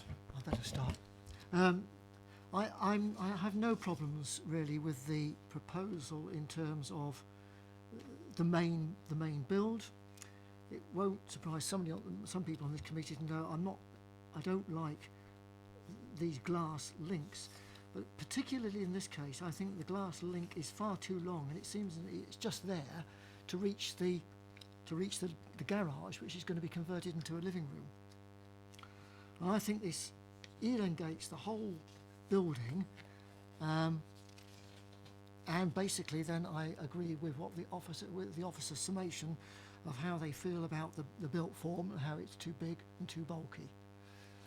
But I will be waiting to hear what other people have got to say. Right. Next. Councillor Harvey. I mean, looking at it, I understand what the officers are saying, and I appreciate the argument that Max just articulated, but I don't agree that it is I do think it is an element proportional in the context of what they're trying to achieve. I don't see it as being a detriment or harm in the way it's been described personally. I understand what is being sought in regard to the building and to the two connection. I just don't see the harm. So from my perspective at the moment, I kind of go with where Councillor Robertson was arguing in the paper, really. And I'm yet to be persuaded that the officers are right on this one at the moment, with all due respect. Councillor Saunders. I think I'm going to disagree with Councillor Harvey for a change. Looking at it, I also see what they're trying to achieve, and I don't have any problem with what they're trying to achieve. And I certainly don't have any problems with glass links. If they're done well, they can be aesthetically very pleasing. I just find that the main building has been elongated so much, especially with the way that the roof shape is, that it's become a great big blob there. And I believe that it could be done better without really radically changing the amount of internal accommodation, but the introduction maybe of a gable on the end rather than the way it's done at the moment. And I am a bit concerned that what was supposed to be a link passageway has now become a room, and therefore it's been widened and become something totally different from what originally it might have supposed to have been. So I think, yeah, I would support this if it was done slightly differently and with the link going down at the moment, but I cannot at the moment. I would agree with the officer's viewpoint that in terms of, I don't know whether it's massing or what it is, but it's just creating too big of a blob for what it should be. If a blob is a technical term, I don't know. Right, thank you. Right. Do I take that as a proposal to accept the officer's recommendation? Yeah, thank you very much. Councillor Potter. I think I'm leaning the other way, Chair, as you might guess. I mean, just in terms of the sort of things that have been said about the sort of elongation of the existing and then the elongated glass connection, etc. I mean, as I interpret the plans, where the existing conservatory finishes now is broadly where the kitchen breakfast room will be in any case. That's the proposal, and therefore the link between old and new, the link between what is being proposed and the new living room, which was hitherto, the workshop, is by definition, just the distance that exists really, and that's a logical thing to do, it seems to me. You're seeking to convert an existing room into something else and not bring it any nearer. I don't think much has changed there really, and so I don't see that the building in itself has been elongated deliberately. It's taking advantage of what is there at the present time. Distinct difference really is the glass connection link between the two. Historically, I have to say, in regard to these sort of things, we've always been very supportive of that type of thing because it's the merge of the old with the new, really, and I've never had an issue with it, and I don't have an issue with this, quite honestly, and I'm sorry. I don't think it's disproportionate. I don't think it's axiomatic that it has to be subordinate. That's not an absolute requirement, and therefore I would go against the officer's recommendations in this regard, and I'd want to see this application supported. Thank you. Well, I'm going to second Councillor Saunders' proposal to accept the officer's recommendation. Duly moved and seconded to so do. Support the officer's recommendation for refusal. All those in favour of that proposal?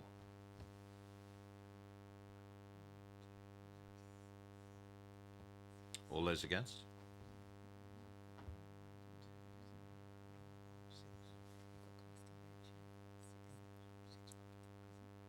Six.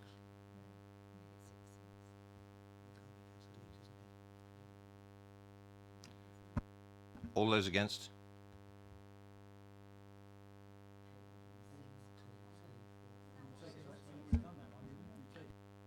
Taking it again, there's a count. We want to have a count. So hands weren't clear. The hands weren't Start clear. again. Hands down for a moment. Right. All those in favour of refusal.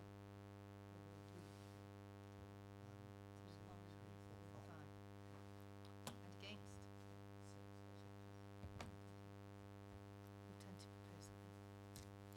Right, an alternative proposal then, for approval with reasons.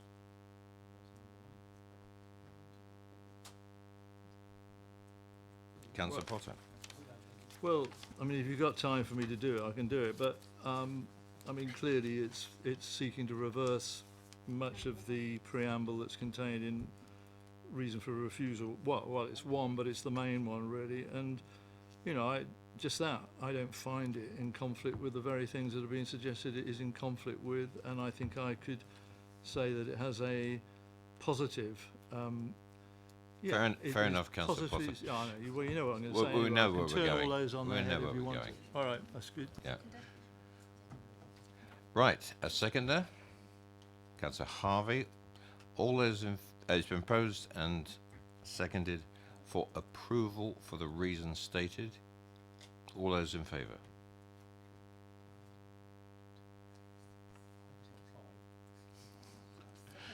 All those against?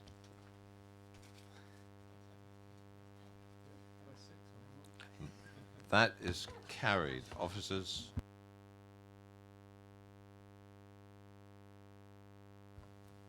Thank you, Chairman. So the application has been approved. Just mindful of running through some conditions for that approval. I think we'd need support of members with regards to those conditions. The conditions would be for the development to be in accordance with the plans that are to be approved. The development shall begin before the expiration of 3 years. No development shall commence on site until details of the materials and finishes have been submitted and approved to local planning authority. These requirements would include the size, texture, colour and source of bricks, including the bonding and course of brickworks, mortar and mix joints, the material, size, texture, colour, and also no related development shall commence on site until full work details of all new and modified dormers, roof lights, windows, external doors and the glazed link to be incorporated in the scheme have been submitted to and approved in writing. And a final condition on that would be that development is carried out in accordance with the biodiversity mitigation measures as submitted with the report.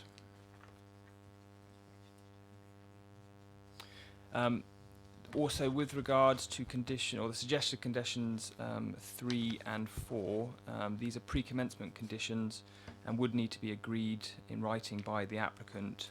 So if you are minded to place those on, to give officers power to agree them with the applicant and then determine the application on that basis. Thank you very much.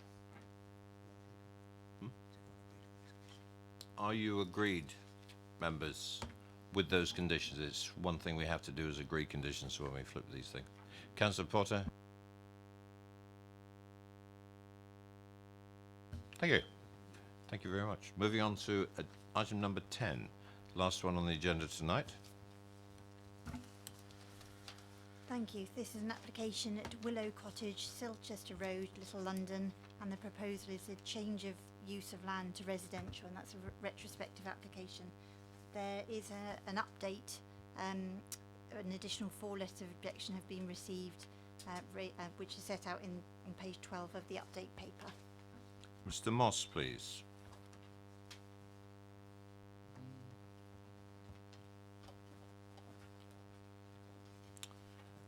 Good evening, Mr. Moss, and you have 4 minutes. The button's on the silver. That's it.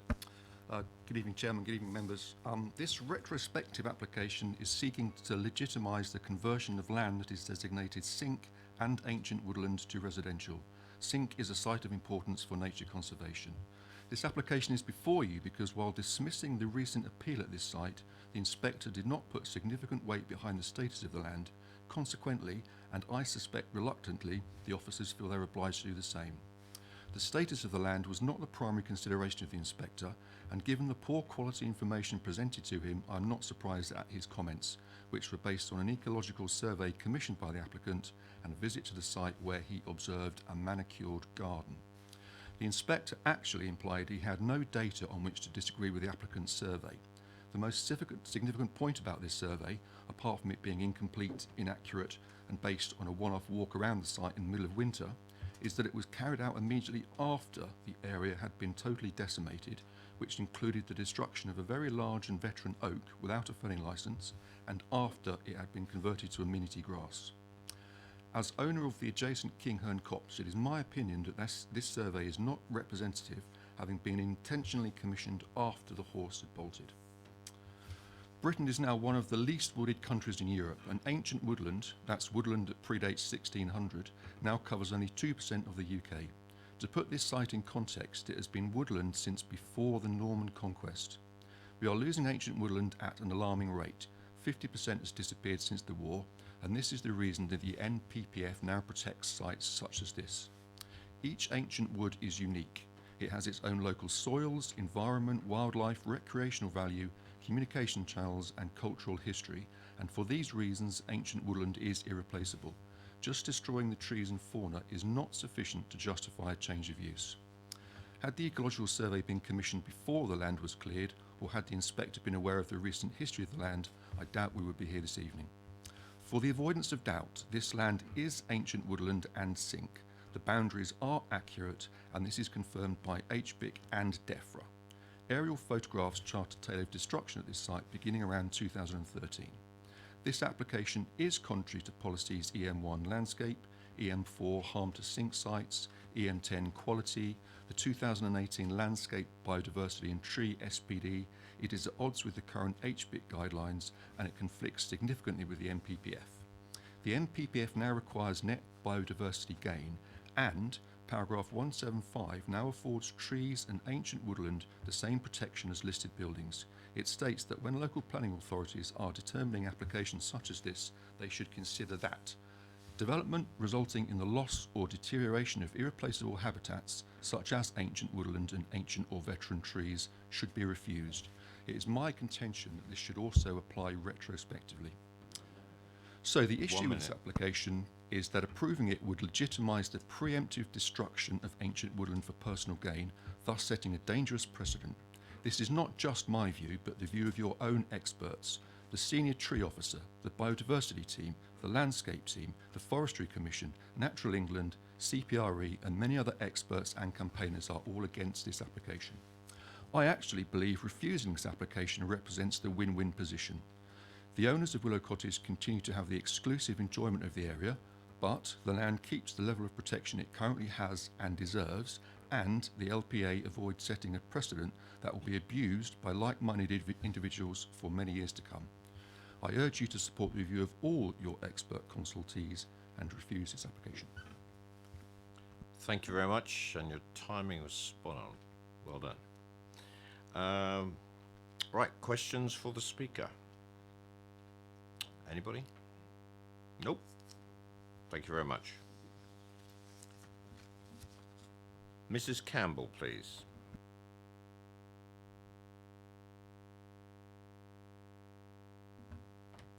Good evening, and you have 4 minutes. Thank you. I'll be brief because obviously it's late in the evening and we're lost. I just wanted to add a little context in that myself, my husband, and our family have lived at Willow Cottage since 2010, and until we submitted the planning application referred to in 2018, which is discussed in the planning officer's report, we had no idea that not all of the area we've been using as garden in fact had garden use. We are keen to put this situation right, as are the planning department, and as a result this application was made with guidance from council officers. At a pre-application meeting, we were advised to provide an up-to-date ecology survey and to demonstrate that we complied specifically with policies EM1 and EM4 covering landscape character and appearance and biodiversity. We appreciate that ecology issues are a material consideration and are emotive. We had hoped that a full independent field survey of the wider area, which was planned for April this year by the Hampshire Biodiversity Information Centre, would finally provide some up-to-date evidence, but unfortunately the survey programme has been delayed. HBIC have confirmed though that they do not think the boundaries are currently accurate. We are aware that there's been a late submission of a biodiversity audit document by an objector, We would like to point out this is a general audit of the whole of Pamber Parish by local residents and is not limited to Little London, nor has anyone visited our property in relation to this audit. As requested by the officers, we provided a second updated ecology survey. This was done in May. The first one was done in April. As we were advised, that was the best time of year to do an ancient woodland survey if one was present. So the second updated ecology survey was produced by a reputable and qualified ecologist who is a member of the CIEEM, and this draws the same conclusion that there would be no harm to biodiversity in allowing this proposal. The planning inspector, having visited the site last year, agrees with the conclusion in the first ecology survey, and having considered the relevant policies, found that using this small piece of land as garden would not be in conflict with either policy EM1 or EM4, and would therefore not have any adverse impact on biodiversity or the landscape character and appearance. The only other person to have actually visited the site, rather relying on the data, which we've been told is inaccurate, on the various websites, is the planning officer, who's recommending this application for approval, and we respectfully ask you to support his recommendation. Thank you very much. And are there any questions of Mrs. Campbell? No? Oh, sorry, Councillor Potter. Mr. Campbell, I just wanted to check, because we haven't had a site visit, so obviously it's purely on the reports that we're receiving. I note, I think that you've been using this as domestic garden for over a decade. Sorry, the area has been used as a garden for over a decade, I beg your pardon. But in terms of the application we have in front of us, if it was refused, what would be the direct impact upon you and your family? What would be the impact, what would you be expected to do as you understand it? Well, the enforcement officer, who I have talked about this with, explained there would need to be some demarcation of that land, but there would be no requirement to do any additional planting and that sort of thing. So there could be a gate in any particular boundary, and you'll see there's some planning conditions attached to that, and if planning were granted, we would then, as part of the planning conditions, be putting planting back in. We have already started that. We put a mixed native hedgerow in, and we would continue that. We'd have to put some extra trees back in as well, but obviously they have to be approved prior to those going in. Councillor Mahaffey. Good evening, Mr. Campbell. Just a quick question. There was a mention of an oak that was removed earlier. Was that before your time on the land, or is that subsequent? No, that was us that felled that oak. We firstly believed it was garden. There was no TPO on it. The tree surgeon called the tree officer on the morning that it was going to be felled, and he said there was no reason not to. I know the land well. It doesn't have a TPO on it. It's on private land. So I know that sounds awful, and hindsight is a wonderful thing. I would not have done that, but that is done, and I apologise for that. But we did seek advice from the local authority first and believed that was okay. Right, thank you very much. Councillor Gardner.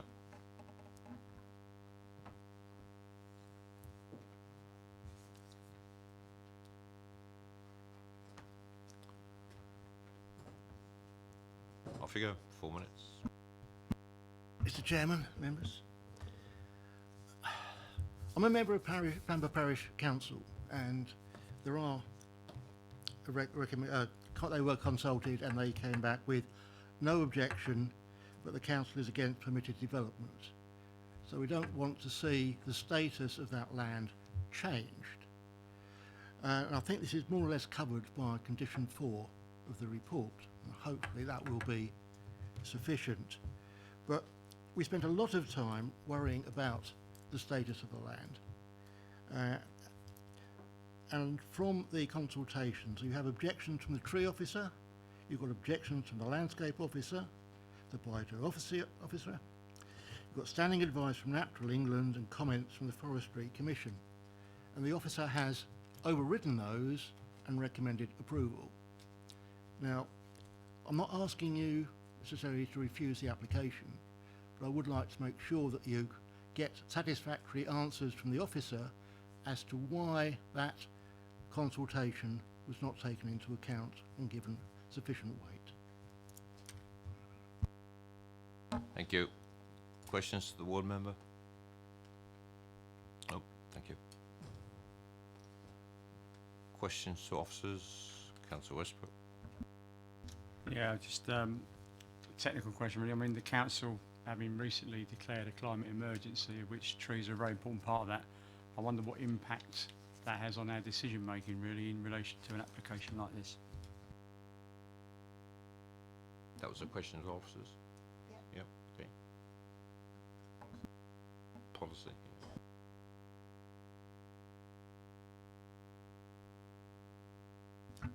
The application has been submitted partially retrospective. Obviously, a tree has already been removed. There is a condition proposed to have additional planting.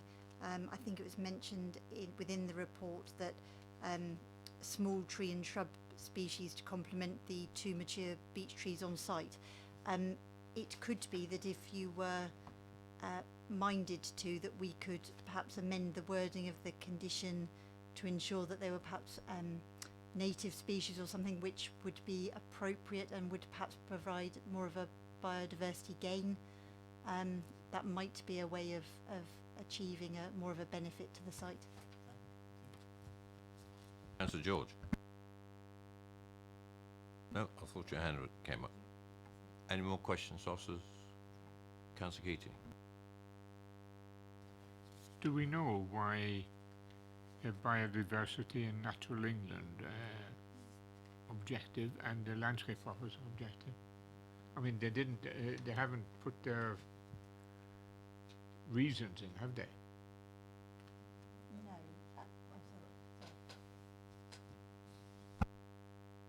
So the position is that the land is still designated as ancient woodland and as a sink. So therefore, the loss of the tree is an important consideration, which the tree officer and the biodiversity officer still maintain that the change to the land to residential would have an adverse impact on that land. Now, the inspector, having visited the site, and I think the site photos might show it, but there is a driveway and fencing which clearly demarcates the site. Now, it's clear that it has changed, the land has changed, but I think there are ways to accommodate this development which would still make it acceptable, and the inspector's conclusion was that it has clearly been severed from that woodland, and yeah, the photo is quite clear on that. A supplementary question. If the people who have inhabited it and are prepared to do things to correct what has been done, would that promise or intent fix the problem? The officer conclusion is that on balance, so they've weighed up the objections from biodiversity, tree officer and so on, and landscape, and it is considered that notwithstanding those comments, the proposal is acceptable, but that, you know, I think it would be reasonable if members were minded to, that you could amend the condition to get perhaps some more appropriate planting going back in. That may be a way to overcome your concerns. Lily, could we ask the planning officers to connect with the resident and agree the solution?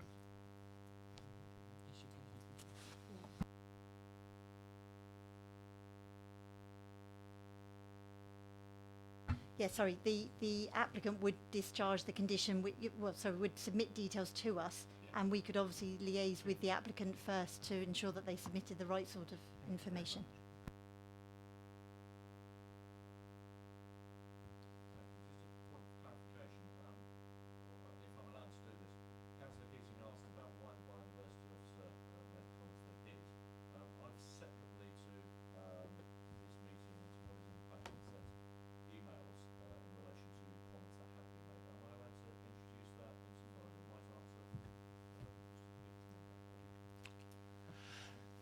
what's before us, I'm afraid, Councillor. Any more questions? Right, debate. Well, I'm going to kick it off. I live in a ward where there's relatively a lot of ancient woodland and 2 big sinks. They're off limits. It's as simple as that. And for various comments that have come around the table, they are there to be preserved. They have these protections applied to them. The sinks, by the way, are identified by the County Council. We found that out the hard way in Chinham. But they are definitely there for the protection of biodiversity, wildlife, all kinds of reasons. And if, and this would have to be advice from planning officers, to try and mitigate the damage that has been done. So we see those 2 beech trees, presumably that's the actual slot there, and an improved arboricultural input. I think the damage has been done. We're not going to get it back to what it was, but I think some mitigation, strong mitigation, has to be put in there. So I'd endorse the discussion going on about enhancing condition number 4. Councillor Mahaffey.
that this is designated sink and designated ancient woodland, and it should not be converted to residential land because of the harm and the biodiversity arguments that the officers have articulated in the report very clearly, and EM4, the policy there is appropriate.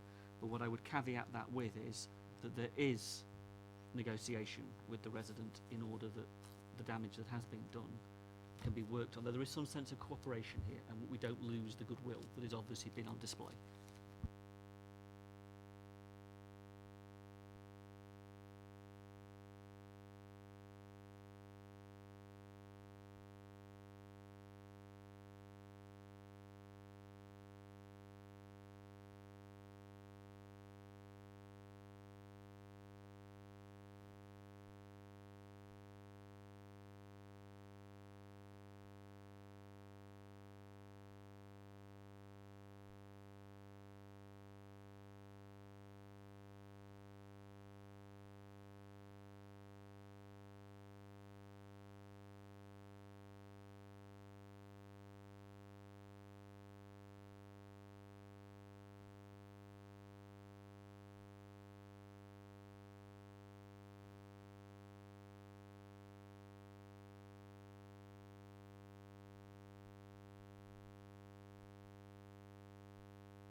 Everyone hear me now? Is that better?